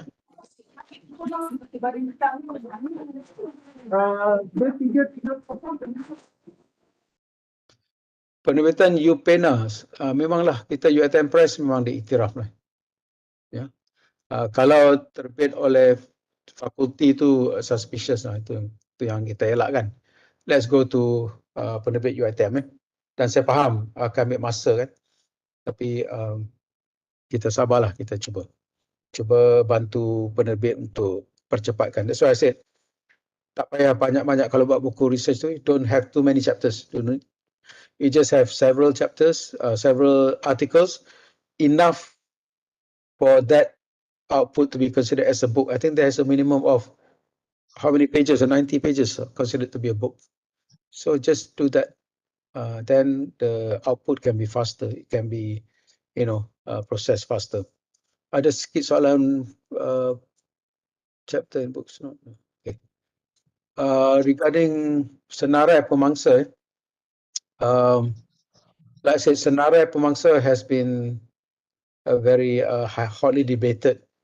There is no senarai per se, but senarai publisher tu looks like quite clear. So based on senarai publisher tu, gunakanlah itu. Tapi there is a bill list kan previously and recently ganti by another list of possible predatory. So maybe you can refer to that list. But UKM has come up with an infographic kind of telling us how to identify predatory guidelines. I think quite clear. Sometimes publisher that produces maybe 40, 50 titles, journals, and then you see the processing time promise as 2 weeks processing time, 2 days or so on, and also quite suspicious or dubious the ones that you get discounts, So ada someone boleh off mic tak, so that echo tu. Okay, thank you. So you get up in the morning, you check your email, you have offer of 20% discount, 30% discount. I'm not sure why this is happening. This is academic exercise. This is not a travel agent kan, ataupun this is not Shopee. So kalau tengok those with discounts, be careful. Again, I said the best is to go for those published by societies, professional or academic societies. Okay. So again, for book chapters, remember you need just 5 or 4, just 4 book chapters. From that RIG or RG, you get 0.98 points. See, if you look at this, numbers are important, and you focus on these numbers. The leader, beginning of the year or even middle of the year, go back to these numbers. If you achieve them, then definitely your score will suddenly become very visible, very remarkable actually. Okay, next we move on to C1E. Okay, these are all case studies or technical. This may be related to engineering and so on. Be sure that all these documents fulfill the requirements of Clause 3 for that purpose. For example, is it a technical report? Is it a standard? Is it a case study, case report? Case report, not case study, sorry, case report. So make sure they fulfill all these requirements. Normally, this output is being used by certain agencies or departments or entities to enhance, again, their activities or their policies. But again, this must be related to your niche areas. Remember, all this related to niche areas. You cannot just be doing a technical report on railway, suddenly your niche is on aeronautics, for example. So that may not jive with the auditors or assessors. Okay, stakeholders, there must be evidence that stakeholders have adopted your whatever technical report or something, evidence that they are being adopted, maybe implemented. That's the best. And this must be shown in terms of evidence, in terms of maybe photographs, maybe report, maybe acknowledgement, maybe news report, and so on. Evidence. So over the 5 years, requirement just 2. So again, Renew can think about for 2022 how you're going to score them, because if they've got it within two for the last 5 years, they can get 0.74 marks here. It is cumulative. Finally, sorry, C1F, we have for C1 we have other publications. So these are just really totally the other forms of publication, again, in the niche areas, in non-index journals and so on, articles in magazines, newsletters, and so on. So if possible, you have 10, 2 per staff. If you have 5 staff, you need 10, and you get about half a mark. Yeah, not bad. Yeah? Half a mark. So take note of your other publication.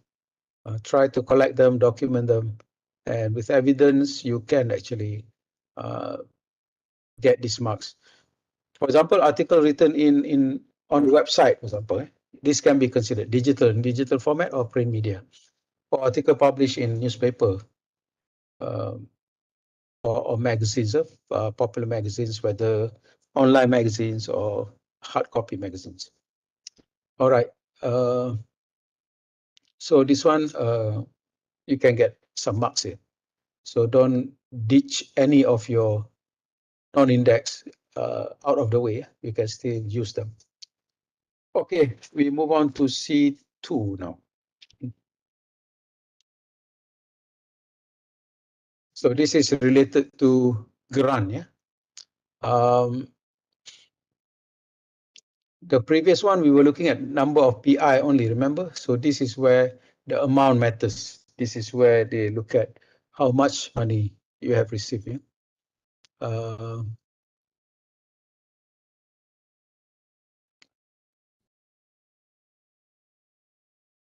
So this jumlah peruntukan, if you look at the bullets here, just they want to collect the amount that you have received here. But this is exception the consultancy and also contract research. You don't have to put it here. Most importantly is one of the members in the team is the PI. And then there is evidence that the money has come in to the bendahari. So for this one, the assessor normally looks at the bendahari's account. And if so happens that sometimes international grant agencies, they provide money direct to you. So you can still declare this to the university as your income for research with a proper declaration to the university and confirmation by RMC.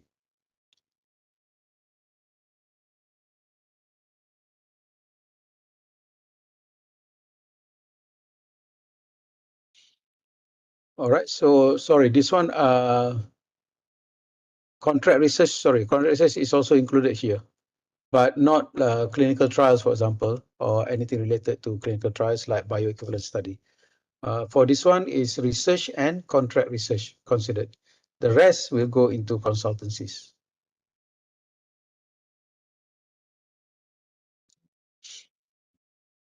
So if, for example, you get 1 million grant last year, but only 200,000 is disbursed to UiTM, then the amount to declare is 200,000. But if they gave you 1 million last year, then you can declare 1 million because that amount of money comes into the university. So that's the thing, yeah.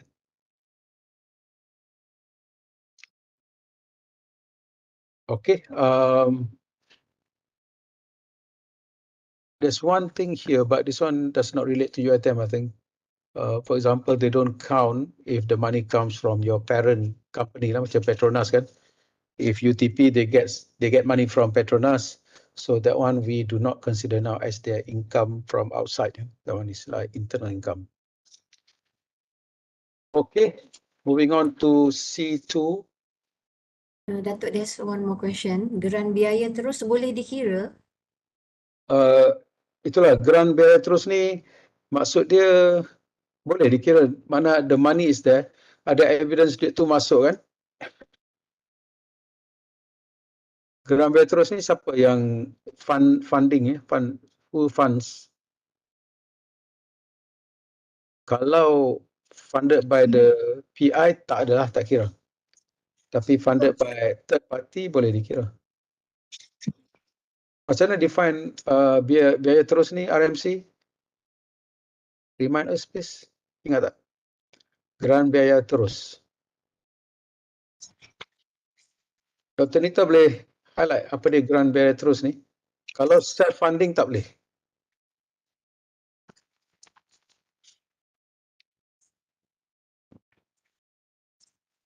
Okay, tak apa. Dato boleh type aja dekat chat box tu.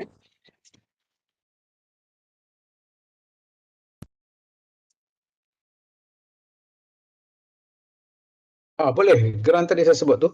Grant yang dibayar terus ke akaun penyidik boleh diambil kira. Tapi declare lah dekat RMC that you have received this amount. Ada evidence of transfer kan from the funder to you kan. Cukup lah. Boleh. Macam disebut under bullet, tengok bullet yang ke berapa tadi? 7. 7 kan? 2, 4, 6, 7. Grant pendidikan yang membuat pemberian kepada penyidik secara terus boleh diterima pakai. Ada bukti ya, penerimaan dan perbelanjaan.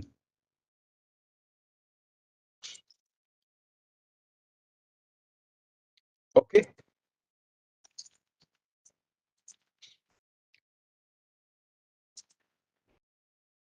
Yes, Dr.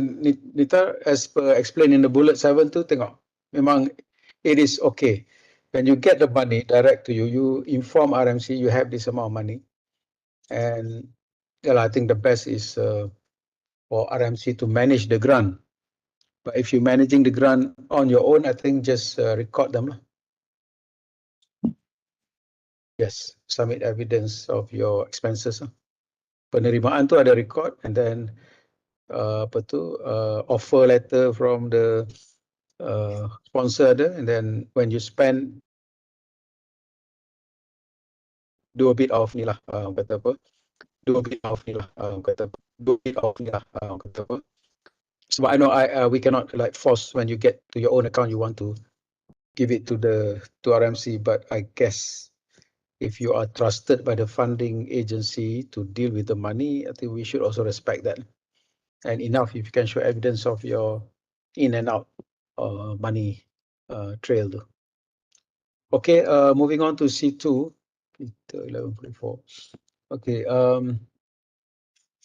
okay, this is the amount as per stipulated tadi kan.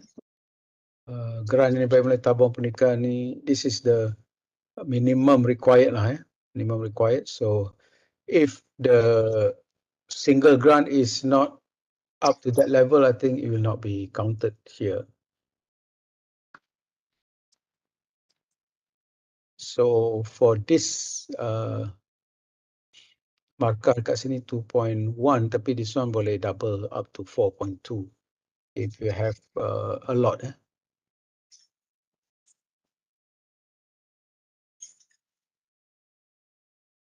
Kemudian for university, kemudian for national, that much also. Yeah.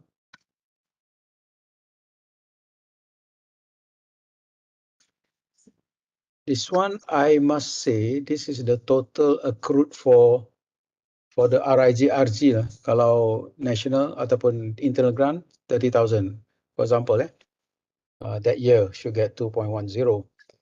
If national, again, should get 3.15. This one like FRGS, you get one FRGS or MOSTI, whatever, you should get for 3.15. And also for international, 20,000. Okay.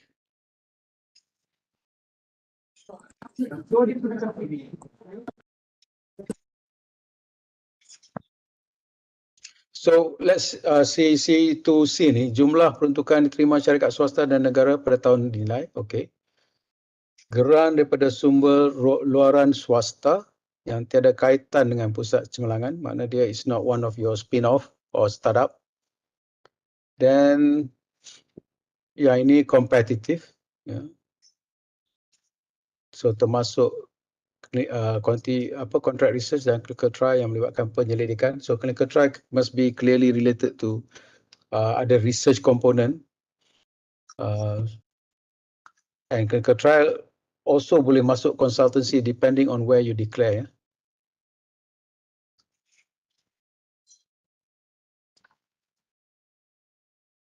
So it seems that kat sini dia juga mengambil komponen grant-grant daripada selain daripada KPT punya FRGS grant ataupun RGS grant. So kita dapat PPRN ke CRES, crowdfunding yang ni pun boleh dianggap sebagai swasta at this untuk kategori ni, ya.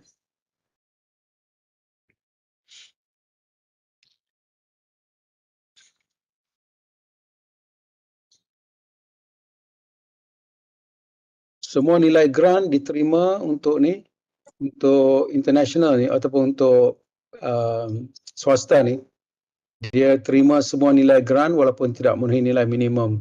Seperti dalam section B1 tadi kan, B1 kata minimum untuk swasta dan NGO, C tadi B1. B1 ada table mengatakan jumlah grant mesti 20,000, non-SLT 5,000 tu. Untuk industri untuk ni dia boleh kumulatif, boleh ditambah-tambah, dia tak payah memenuhi minimum tu, ya. Grant SRP C2A atau C2C. SRP dalaman kan, so kena guna C2A je lah sebab dia grant UiTM kan. Dr. Kursina, ya. Okay. So these are the grant, and remember grant ni untuk scoring markah ni kita memang akan boleh dapat cap yang double kan. So do as much as you can, because apa markah tadi boleh dapat 2 kali ganda. So ni untuk menggalakkan perolehan grant lah. D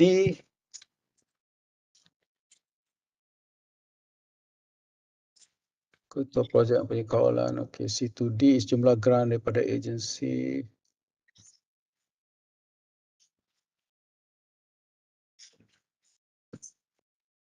Jumlah pendidikan, I think kita cover. Okey, kita lihat sekejap. Grant pendidikan daripada badan agensi ataupun NGO antarabangsa. This is regarding international, ya. Kalau international ni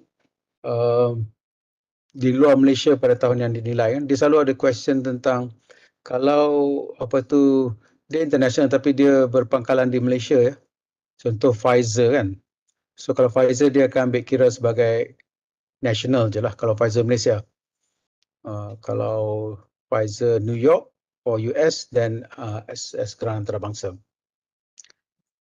Grant yang dananya terletak di luar negara, tiada kaitan dengan pusat kesemelangan yang dinilai sahaja diambil kira, ya. Mana dia mestilah grant tu coming from overseas, ya. Okay, so yang bullet 3 tu macam saya sebut tadi lah, dia mesti based outside Malaysia dan dia mesti kompetitif, dan kalau dia direct boleh diterima juga tapi dengan evidence tadi, seperti yang disebut tadi, ya. So ni untuk international grant, ya, ataupun daripada international grant from NGO, from agency or any companies outside Malaysia. Okay, soalan ni daripada Mazana. Grant SRP or matching grant dikira total keseluruhan grant sebab for time being hanya bahagian. Itulah untuk to be safe, Mazana, Dan di peringkat atas pun saya rasa dia akan ambil kira dalam amount yang kita supply je lah. Amount yang matching tu tak diambil kira sebab basically duit tu pun tak masuk sini kan. So to be clear, senang kita kira yang ada dalam UiTM sahajalah. Okay. Memang itu requirementnya, the money must be seen to be coming into our bendahari. Baru dia sah sebagai grant antarabangsa ataupun grant nasional. Okay. Alright. Kita dah selesai, I think C2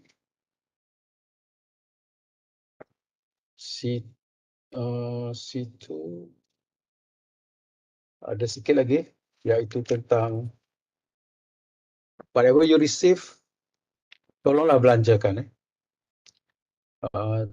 Walaupun dia tak ada markah kat sini, tetapi it's good practice to be able to spend the money that you receive.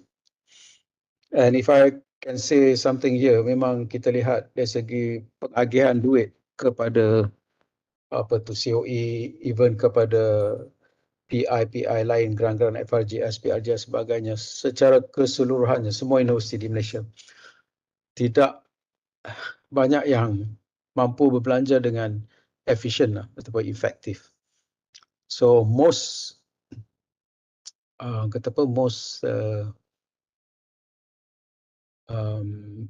dana yang diperoleh di peringkat penyelidik itu tidak dibelanjakan dengan berkesan seperti yang diharapkan. So secara rule dia, kalau kita dapat 3 tahun projek, paling mudah kita spend at least every year 1/3 lah secara umrah. Tapi boleh juga tahun pertama, tahun kedua tu kita laju sikit, 40-40-20 contoh. Tahun akhir tu dah nak habis projek, kita tak payah belanja banyak. So that is a simple rule lah. Kalau you get 5-year project, maybe 20-20-20 over 5 years. Just macam tu lah dia punya rough guide untuk berapa banyak kita patut belanja.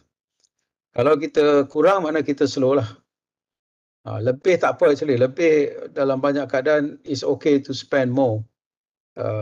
Kalau ikut average time lah. Kalau dapat 5 tahun, you belanja first year 30%, that's good. Even 40%, that's good.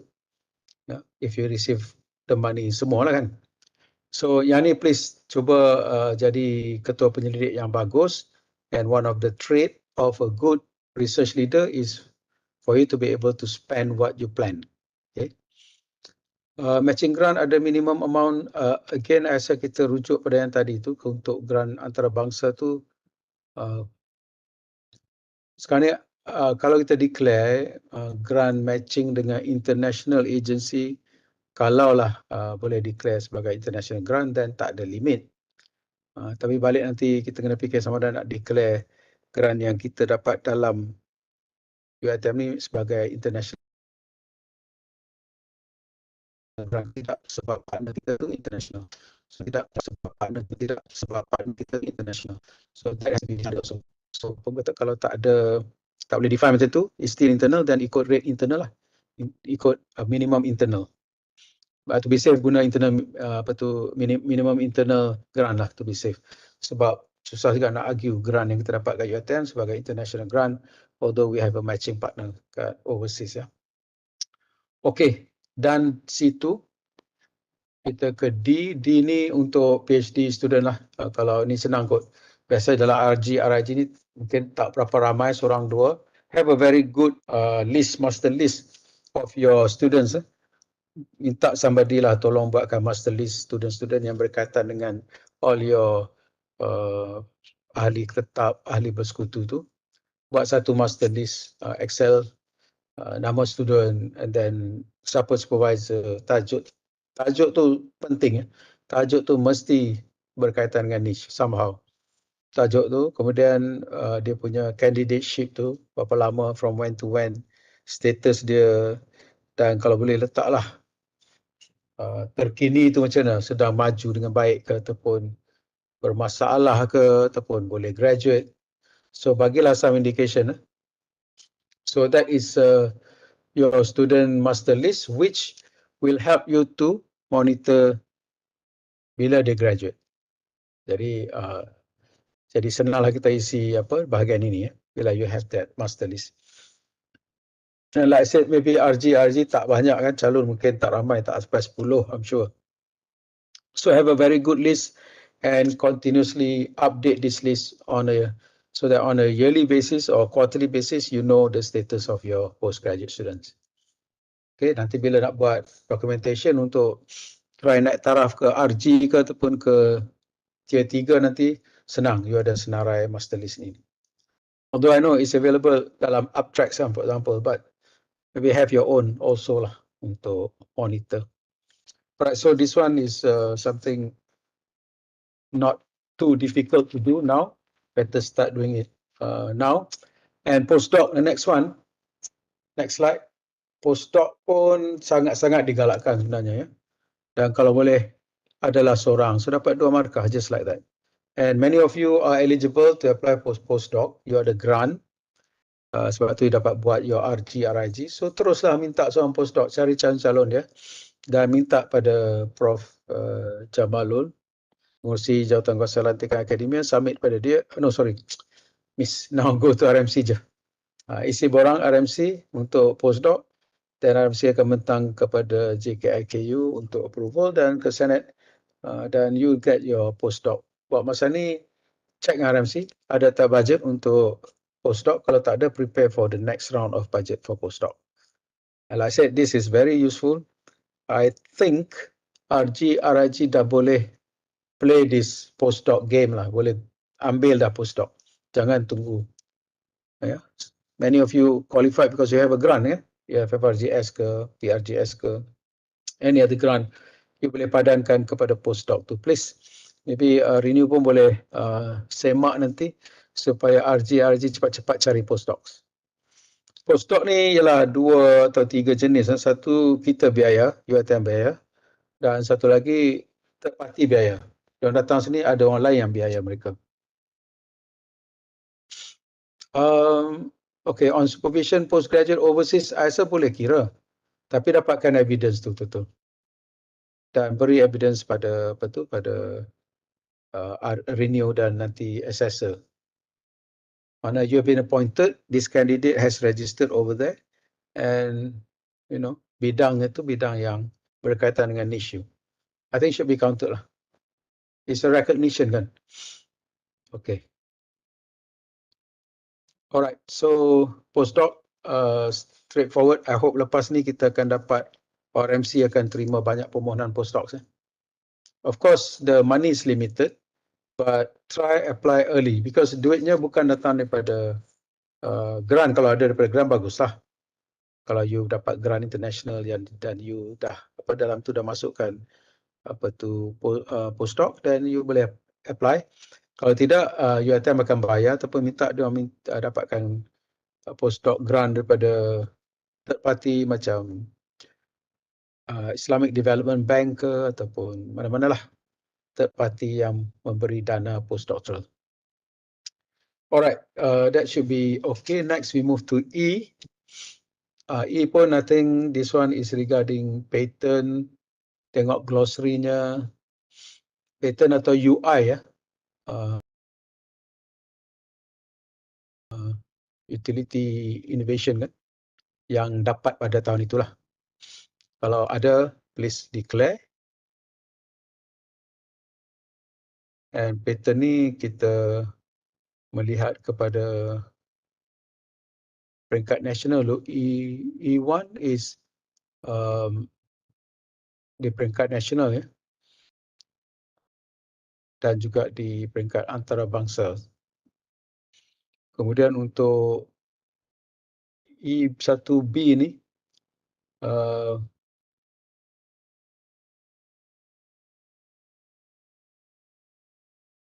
the E1 tu adalah patent yang already dapat. Yang E1B ni patent yang dah file, tengah tunggu keputusan. Dia cuma nak dapatkan bilangan kat sini untuk collection. Alright, so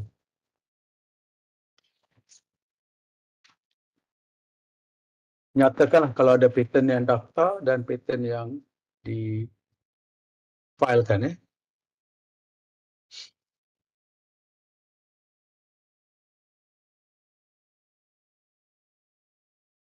Patent di daftar peringkat antarabangsa dan patent.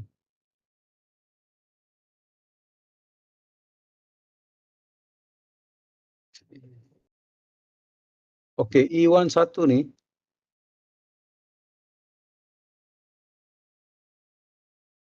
E11 ni ialah yang diperolehi E11C ya, next page please. Ini patent yang diperolehi pada tahun tersebut.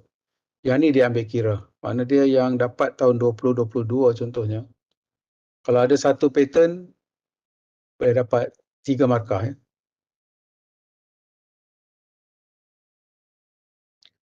So again, patent ni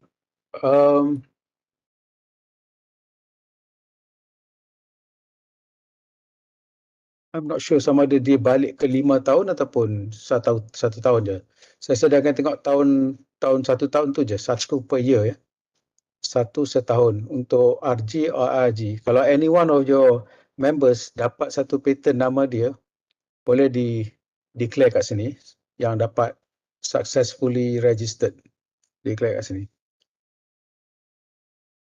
Dan untuk patent difilekan, kalau ada 4 patent dan boleh dapat 1.5 markah. Okey, patent ataupun utility.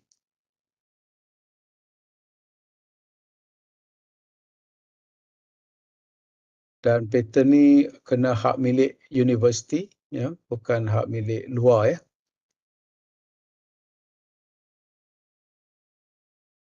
Dan patent kalau file di pelbagai negara sama patentnya, tapi di 3 atau 4 negara yang berbeza dianggap sebagai satu patent je. Okay, so basically patent ataupun ini UI lah untuk RG dengan RG, I'm not sure whether nak IP ni nak tambah lagi benda-benda lain. Buat masa ni patent ni untuk patent dengan UI je. Okay, dan yang E2 next one is commercialized product. Yang ni dia ambil kira untuk tempoh 5 tahun ke belakang. Dan ini perlu 2 untuk dapat 4.5 markah. Just 2. So over the 5 years, kalau nak tengok 2022 je for RG, RIG, I'm not sure how. Kalau ada 1 pada tahun lepas, ataupun nak go back 5 tahun, nak cari 2 dalam masa 5 tahun, baru dapat 4.5 markah. So kalau ada 1 dapatlah 2.25 markah je. Kalau tak ada, tak dapat apa, kosong kat situ. So tengok produk yang di-commercialize ni kan, I think definition dia depend on Bitcom jugalah ya. Apa definition dia?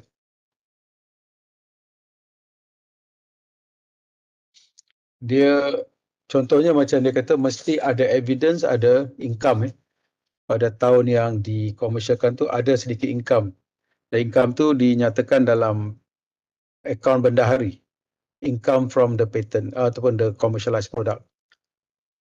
So ada disebut di situ bahawa jumlah jualan kasa terkumpul daripada jualan adalah yalah kalau boleh 20,000 kan. Tapi sebab tadi dia nak 2 dalam masa 5 tahun. Kalau setahun tak cukup 20,000, over 5 years tu bolehlah mencukupi 20,000 diambil kira.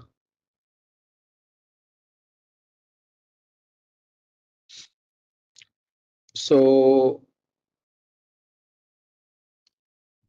untuk commercialized product ni kena semak Bitcom akan semak dan beri kata putuslah sama ada boleh diambil kira sebagai commercialized product ataupun tidak untuk RG RIG ya. Sebab dia ada dia punya kriteria dia. Sebab dia sebut juga di sini bahawa licensing fee tu yang masa mula-mula kita outright kan orang kata kepada pihak ketiga penggunaan kita punya hasil tu kepada pihak ketiga, kita dapat licensing fee tu tak diambil kira sebagai hasil jualan.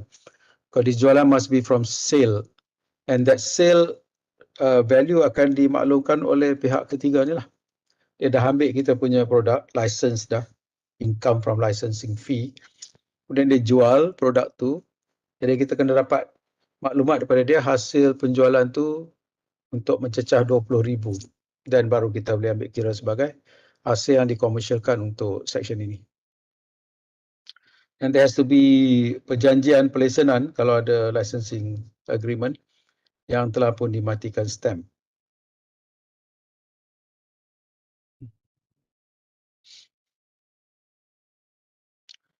And disebut juga bullet yang penultimate tu, second last bullet kata, kalau from one patent you get many products, so you boleh claim satu produk tu sebagai satu hasil commercialization.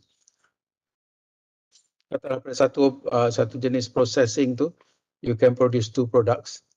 Kalau ubat-ubat tu mungkin ubat makan dan ubat sapu, so hasil jualan produk-produk ni boleh diasingkan ataupun kita boleh declare ni sebagai 2 produk yang berbeza. Kalau setiap produk dapat hasil 20,000, maka dapat declare 2 dan dapat markah penuh daripada sini, iaitu 4.5 tadi, itu is 4.5 markah. Alright, so that is section E untuk patent, E2, E3 tentang teknologi know-how, pelesenan. Ini yang tadi tu kalau dilesenkan kita dapat declare kat sini. This is not looking at the amount yang dilisenskan, tapi just satu hasil je. Kita punya IP tu dilesenkan dan nilai perlesenan tu 10,000 ke atas, 10,000 dan ke atas oleh satu pihak ataupun pelbagai pihak, kita boleh ambil kira. So this one is the yang penting ialah benda tu di license out dan nilai tu 10,000, jadi kita boleh ambil kira dia sebagai satu license. And this one require 1 setahun, dan kalau dapat 1 dalam masa setahun dapat 4.4 marks, 4.5 marks juga. Okey, yang lain-lain tentang proses ni berlaku dengan jelaslah, ada bukti persetujuan, perjanjian pelesenan, pematian stamp dan sebagainya. Ini semua dokumen yang kita peroleh daripada BigCom. Okey, E4. Lain-lain IPR boleh masukkan kat sini. Any other IPR yang macam copyright ke, trademarks ke, industry design. So untuk buku tadi, if you have one research book, you dapat dekat buku, you dapat dekat IPR kat sini lah. Untuk copyright tu dapat di sini, dan kalau boleh 3 setahun untuk markah 1.5. Dan untuk apa tu, social science 6 per tahun boleh, supaya dapat 3 markah. So kalau 5 tahun 30. Kalau untuk setahun 6 je untuk social science, sorry. So mostly kita expect social science dia come up with books, many books, and from there dia orang dapat copyright 6 dan markah penuh 3. Okay. Alright, now kita move to the next section, which is F. Section F ni tentang training. Dan training ni seperti yang dilakukan oleh banyak COE, RIG dan sebagainya. Kalau you all buat RIG, RG, buat training course kan dekat makmal you, dan boleh boleh dokumentkan semuanya dari segi latihan wacana intelektual ni, di mana you generate income, you charge fees.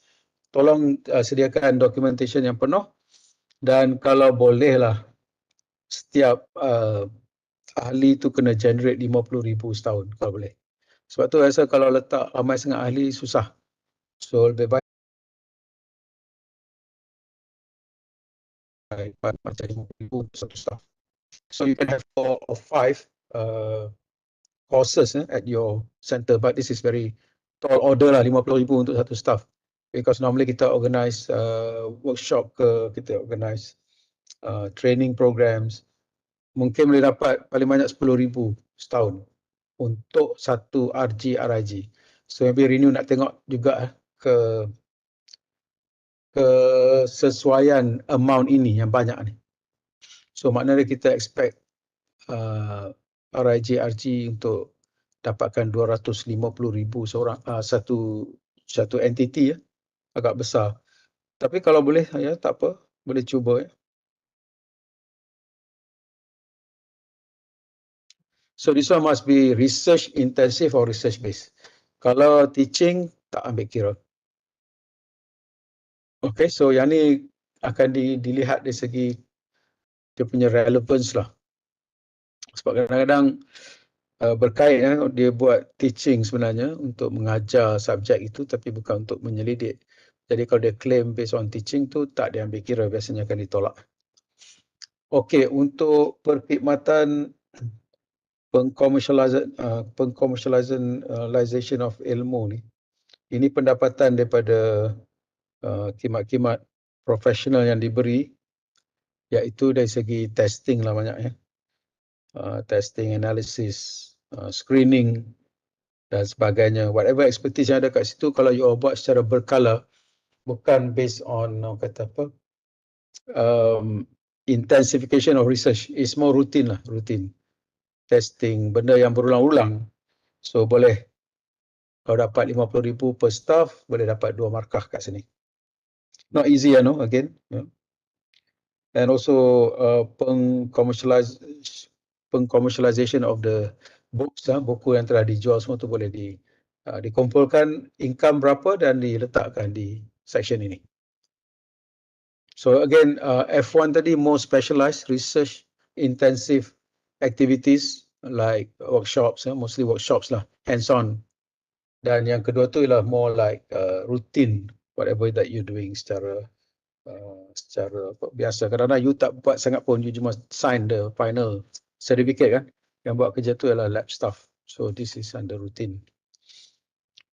F3 kat sini ada contract research punya bilangan kat sini. Contract research dengan consultancy kat sini bilangan.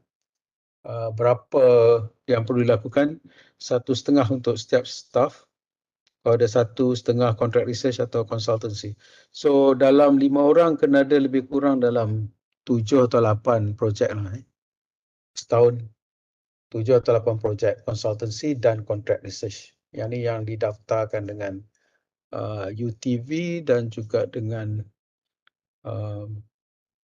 RMC, possible contract research RMC.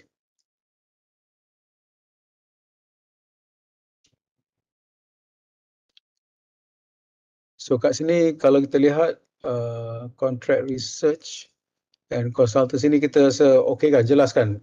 Consultancy is basically quite straightforward. You do the work, you get paid. Yeah. So sometimes the work involve research, sometimes more routine work that you do many times, repeat repetitively at different locations. You do the same thing, for example, kajian customer demand ke apa. So that one is consultancy. Kalau you buat contract research, again can be research totally, but you derive some some fees from the research. Ada bayaran untuk penyelidik secara bulanan ataupun secara berkala. So that one is contract research. Ada fees for the researcher. Kalau research biasa tak ada fee for researchers kan. Okay, Prof. Salmiah, yes. Guidelines, guideline apa tu, ISO ini memang ada. Boleh juga dapat daripada website, daripada website Kementerian Pengajian Tinggi pun ada. RMC Renew pun akan ada.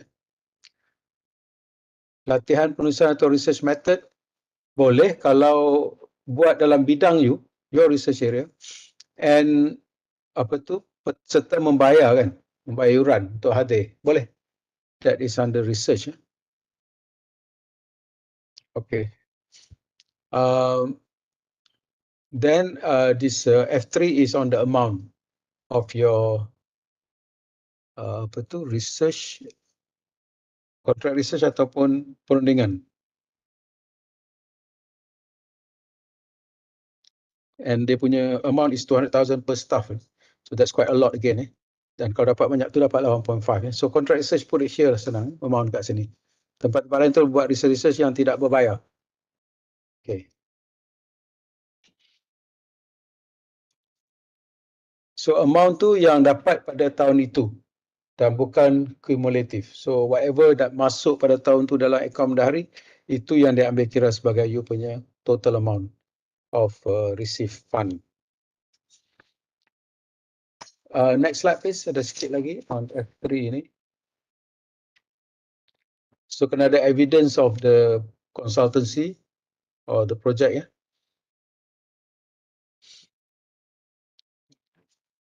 Dan consultancy ni mesti datang daripada pihak luar lah. Ya. Kemudian F4 ni endowment. Endowment ni macam kita sedia faham lah. Ada contohnya derma ataupun gifts. Sorry. This is endowment based on gifts or donation by outside entities outside the university. And this endowment can be in the form of long-term chairs, professional chairs. And this one, as we know, at UiTM, we have the endowment unit or department. And the endowment department will certify that anyone from the RIG or RG managed to get this endowment fund. We have to go through them and then they will vouch that you have indeed received something called endowment. Normally, endowment can be in the form of just one lump sum of money given, and then we use the interest or the benefit from the endowment savings to do research or other activities. This one can also entail endowment for the purpose of paying for your research grant or for your research assistance, graduate research assistant, and so on. As long as used for research activities, then you can claim this as the endowment given to you. Okay. If you do crowdfunding, for example, and successful, whatever amount you get, this crowdfunding done through the university, then that can also be counted.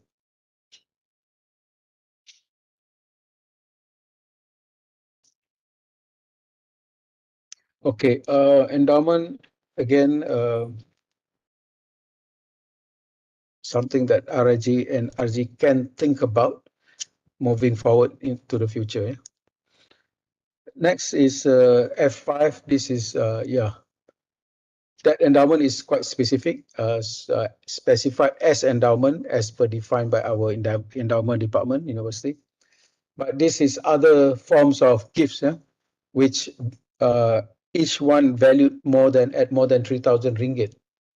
So this one can also be considered as satisfying this particular sub criteria. This is for 2 marks, and this one can be in kind, but that has to be specified and that has to be verified by the giver that this is valued at more than 3,000. There has to be some kind of evidence. When they procured, maybe the value was 20,000, for example. Now they pass it on to you, and you can claim that this is a gift value at 20,000, for example. So let's have some evidence of this. Yeah. So this can be also a form of showing the performance of the RG or RG by able to get gifts, donation in money or in kind from third party or donors. Thank you. Next, 6. Sorry, we move to G1. G1 is on networking, basically networking with outsiders. So number 1 is business contract. Business contract, if you look at the definition, it's more like MOA or research agreement or LOA. Basically at that level and involve some kind of potential business arrangement, meaning they taking up your product or something, or they will engage you as consultant. Some evidence of benefit to the Center of Excellence, to RIG or RG. And you need to have 2 of these per year, at least 2. So try to find them although they may seem to be small with small companies and so on, but small companies and so on, but try to have in the form of MOA or LOA, most clear way of showing evidence of this business agreement. Next, G2 is on networking with your co-authors. So this is just to have a co-authorship with at least 10 other partners or friends from outside your center or your RIG and outside the university.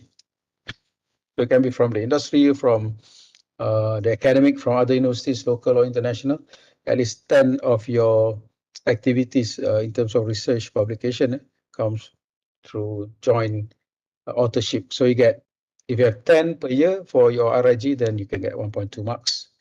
So this one actually also is taken up from the penerbitan. So it can benefit in two ways. One is from your penerbitan, the other one is from here, from this joint authorship.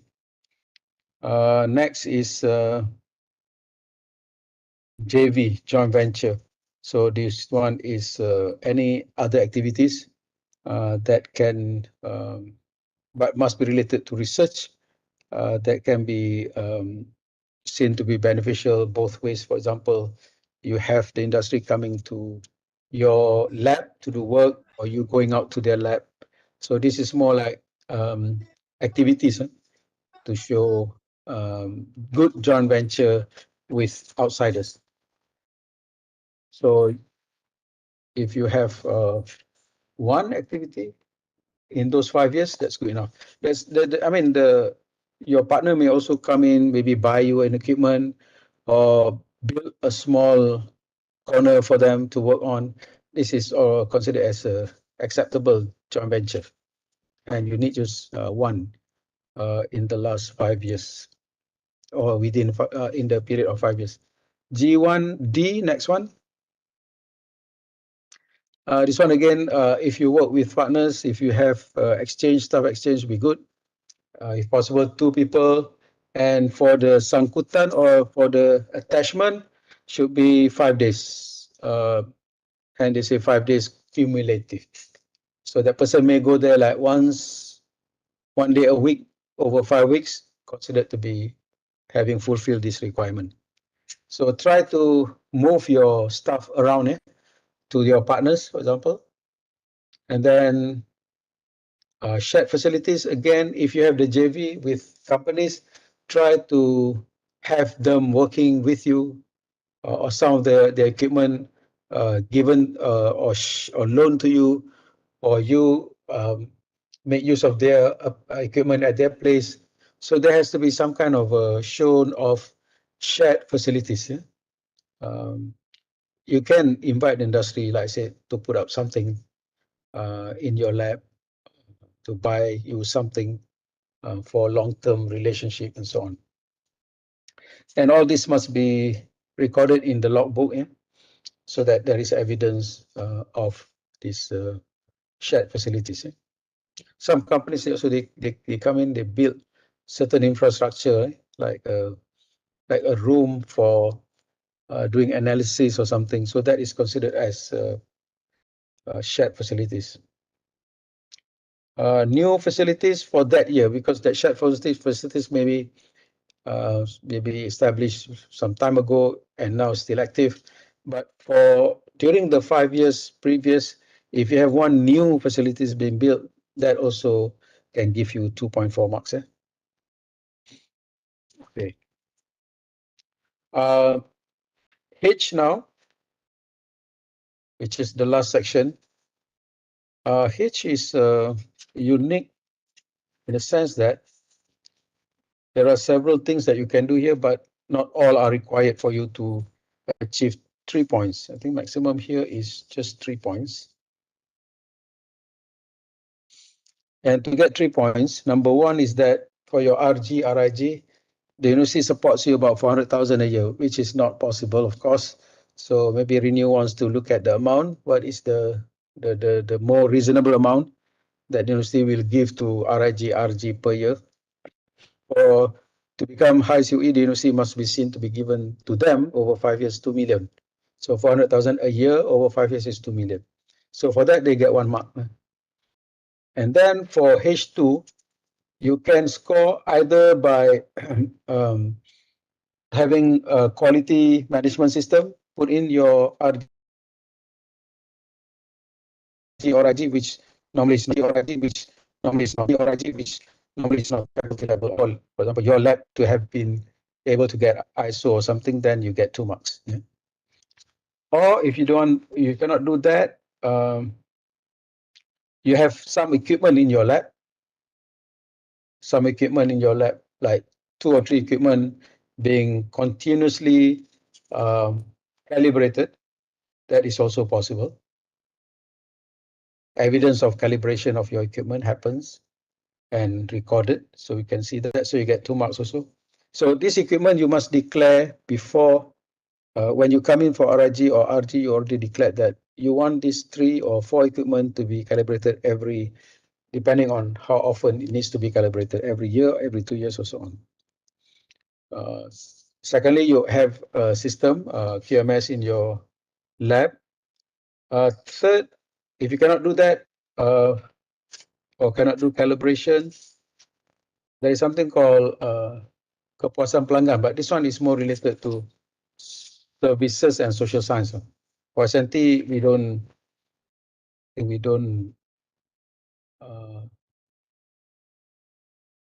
bukan SNT. For SNT, we don't look at this. So for H, you have just 3 options to get the 2 marks. Your options are, number 1, you have a accreditation TERAS from Standard Malaysia or international agency. Okay. Of your core service. Kalau not the whole lab pun, just core service. If you do, for example, genome analysis, so genome analysis is being accredited to COP. Secondly, if you have for your lab the ISO secara umum, also cukup. And thirdly, if you have a few equipment that you calibrate routinely, that is also enough. So sabbatical boleh tak untuk attachment tu? So kalau sabbatical and evidence that the sabbatical to do work related to your niche kan, boleh kira, tapi kalau sabbatical tu panjang, lebih daripada 6 bulan, when you declare your fellow tetap tu, I rasa mungkin tak sesuai. Sebab kalau dia keluar daripada COE tu more than 6 months, nak declare sebagai fellow tetap tu dah tak berapa kena lah. Sebab kena ganti dengan orang lain kan. So bila dia dah keluar daripada COE, dia pergi sabbatical pun tak apa. So this one let attachment ni be quite clear lah, yang jenis short attachment. But he still fellow tetap kat situ. Kena resign sebab kalau you pergi sabbatical tu, I think you have to let go dulu you punya membership tu pada orang lain dulu. Sebab I think dia kena ada di situ at least 6 months di COE tu. Ya. Okay. So I think these are the criteria that you can look out for. I know some are tough, some are relative. I think boleh capai kalau you strategize. That's why sebagai ketua or as leader, as director, you need really to strategize. Like I said tadi, identify your niche and do everything as much as you can according to your niche. And try to look at the marks here and try to pick up marks that you definitely can take full marks. Work on them, because according to this glossary also, or the scoring, some categories you can also get double the total marks. Yeah. For example, under publication, section B, section C, you can get double the marks. So work doubly hard on those so that your marks can be double up. Yeah. Surat kebenaran untuk akses lab industri atau lab luar, kira tak? boleh kalau ada access and also ada evidence that you've been there to do your work. Again, using the logbook as your evidence lah. So you get access to use lab outside, and then when you are there, you fill up the lab logbook, what you do, kan? Research that you do related to your niche, then it can be counted as shared facilities. Okay, so this is for PNI. I can tell you for perkhidmatan, there are some differences, perkhidmatan, especially perkhidmatan dari segi income.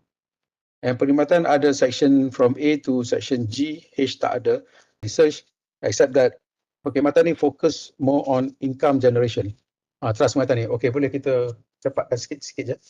Highlighting the differences je. Kalau kita ke next page, sama. Okay. Pengisian A sama, ya. Apa dia punya component of your RIG RG. Next. Kita tengok bahagian B.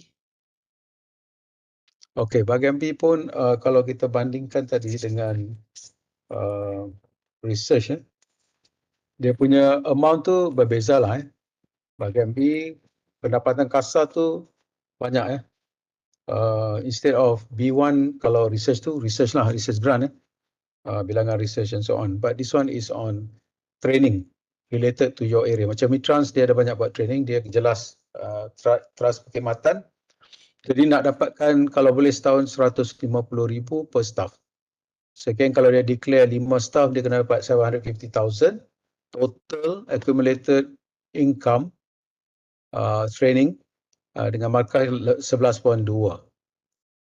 Kemudian yang perkhidmatan profesional macam tadi tu, macam dia punya normal screening, normal study tentang feasibility study ke EIA ke semua tu kalau dia buat, then dia perlu juga dapatkan 150,000 setahun.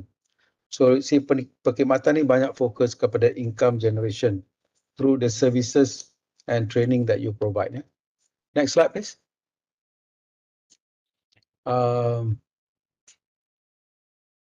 Bilangan semua ni kita masukkan. Kemudian dia fokus juga on project consultancy dengan contract research, agak tinggi juga 450,000. So again, bercakap pasal pendapatan, definition dia lebih kurang macam research jugalah, contract research dan sebagainya. Bilangan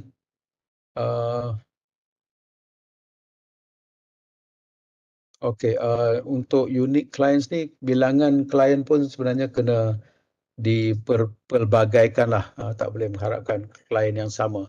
It's okay klien berulang tu bagus, tapi dia punya spread of klien pun kena ada juga. Next slide please. Okay. C1. Okay, ni macam apa tu, research juga tadi kena ada MOA perniagaan macam tadi juga. Perniagaan yang boleh menghasilkan pendapatan pada masa akan datang. Okay, next slide.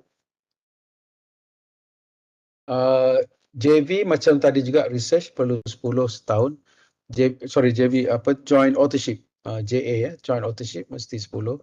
Kemudian research new projects sama dengan research 1 dalam masa 5 tahun. Next slide. New research ni dalam bentuk JV lah, JV dengan syarikat lain. Staff training pun macam tu juga, cuma kat sini tadi kalau research dia nak cumulative dia 5 hari je, tapi untuk service track ni dia kena 30 hari terkumpul, sebab kita expect dia ni terlibat dalam training kan, so masa diperlukan agak lebih panjang. So 2 diperlukan setiap tahun, 2 orang keluar untuk 30 hari total training ataupun sangkutan kat luar. Lain tu sama dengan research, prasarana dan sebagainya dengan your JV. Next slide please.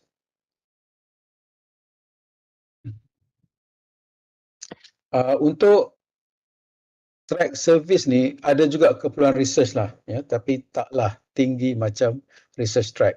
So dia lebih kurang sama juga dari segi dari segi bentuk-bentuk research grant dia, national, antarabangsa dan sebagainya, bilangan diperlukan juga. Kalau boleh setiap penyelidik tu ada satu PI dia. Next slide please.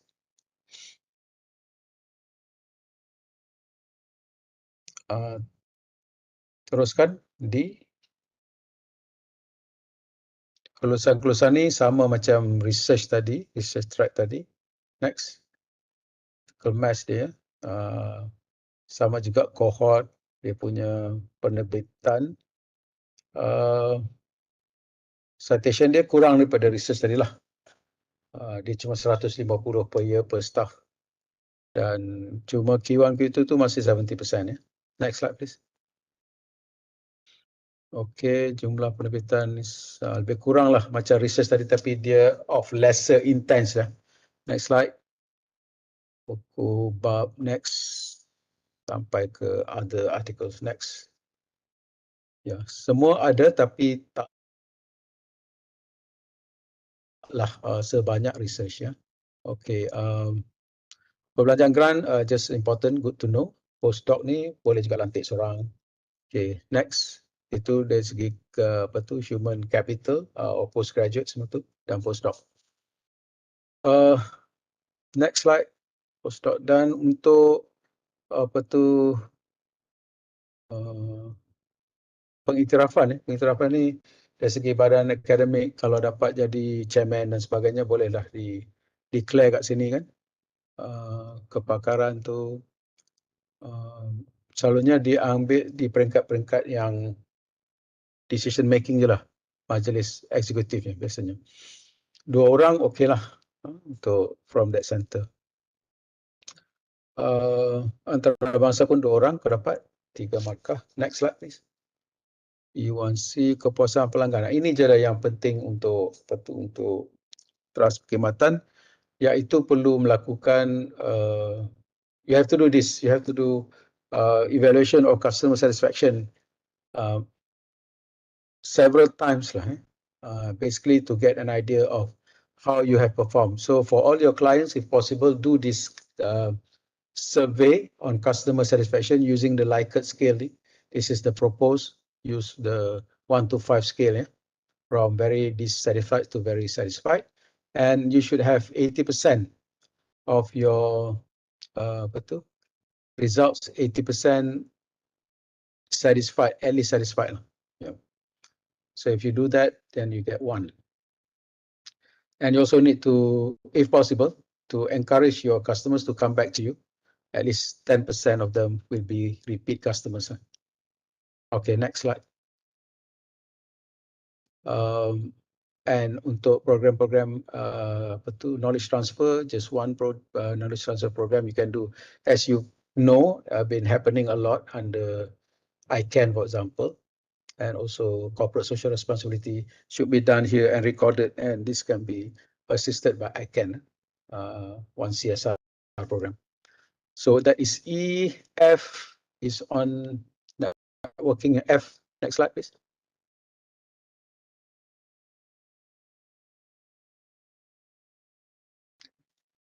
Can we have the next slide? E, okay, next.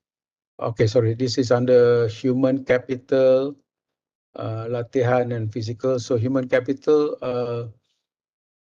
we also saw in research about the same thing. 70%, if possible, should have PhD, for example, or setara.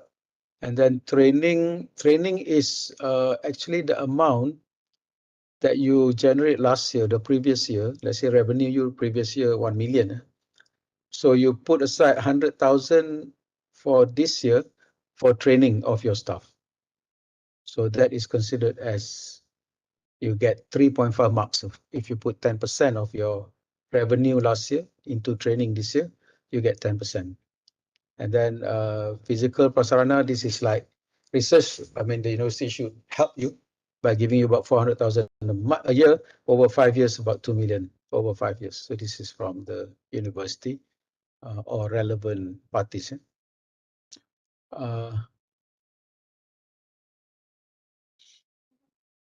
Okay. Moving on. quality, so quality as per per research juga, if you can have your core activity being accredited, that's good. Then you get 2 marks here. Then otherwise, next slide. So core business, or you have a common or generic any QMS certification, that is considered okay. Now you can also get 2 marks. I mean, either 2 marks from previous one or 2 marks from here, or 2 marks from your calibration also of your equipment. Next slide. And also, calibration of your equipment.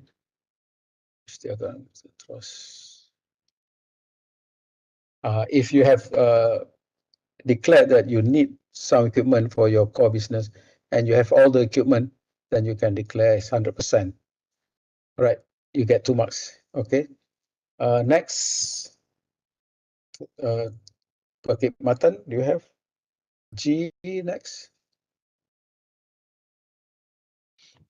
Ada lagi? Tadi dah, Prof. So this is the last slide, ya? Betul, Prof. Okay. So, okay, basically the difference between research and perkhidmatan very much look at the money, perkhidmatan very much look at the money, amount of money, amount of training that do. But I think both are equally difficult. Perkhidmatan, if you want to see, the good one is at UTM, Semara, or in KL, they have institute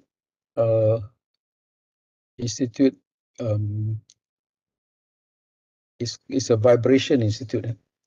Institute Kaji Getaran, okay, or noise level. This is by Prof. Salman, the director, and they've been getting quite a lot of fund or money from their services provided to all the MRT, LRT builders. Yeah. So a lot of work done on the level of noise, for example. The other one is in Penang, called REDUC, related to river research on river quality of river water, river functioning, and so on. They also get lots of funding, and these two are very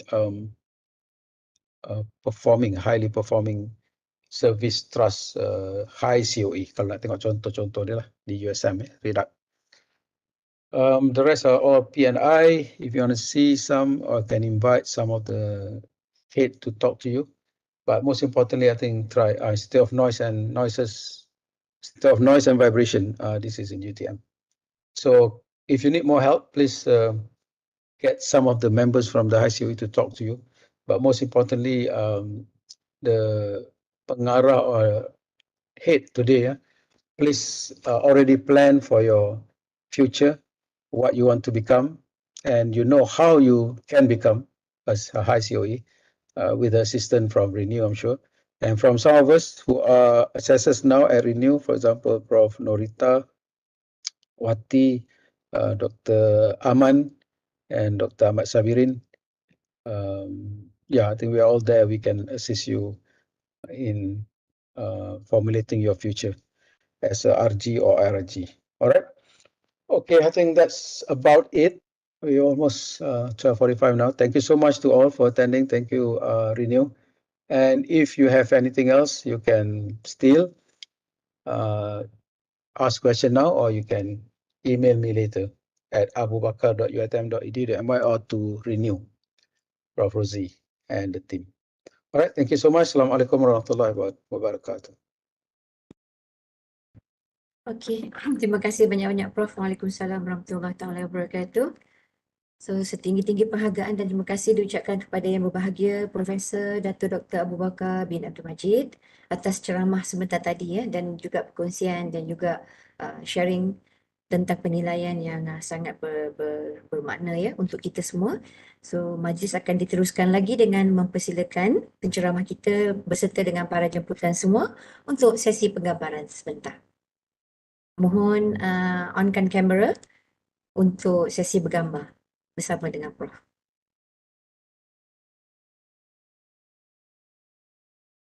Sekretariat, ya. Puan Nadia, silakan. Okey, minta kerjasama yang berbagi Datuk Profesor tu untuk buka kamera ya.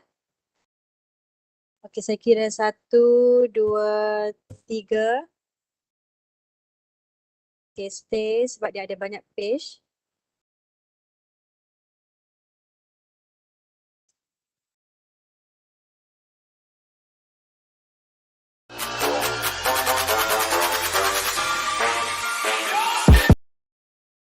Stay dengan senyuman sebab ada banyak page ya Prof.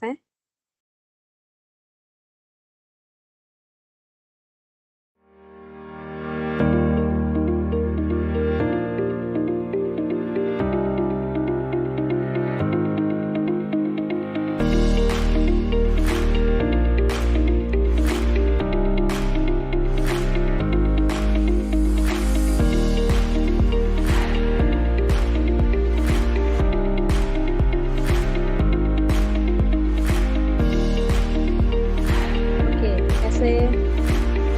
Okey, baik. Terima kasih Puan Nadia. Alright, dengan ini berakhirlah sudah sesi taklimat.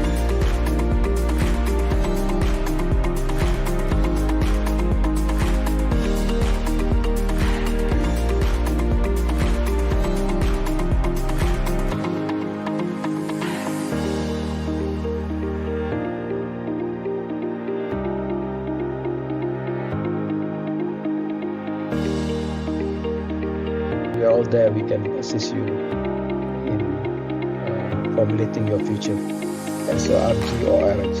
Alright.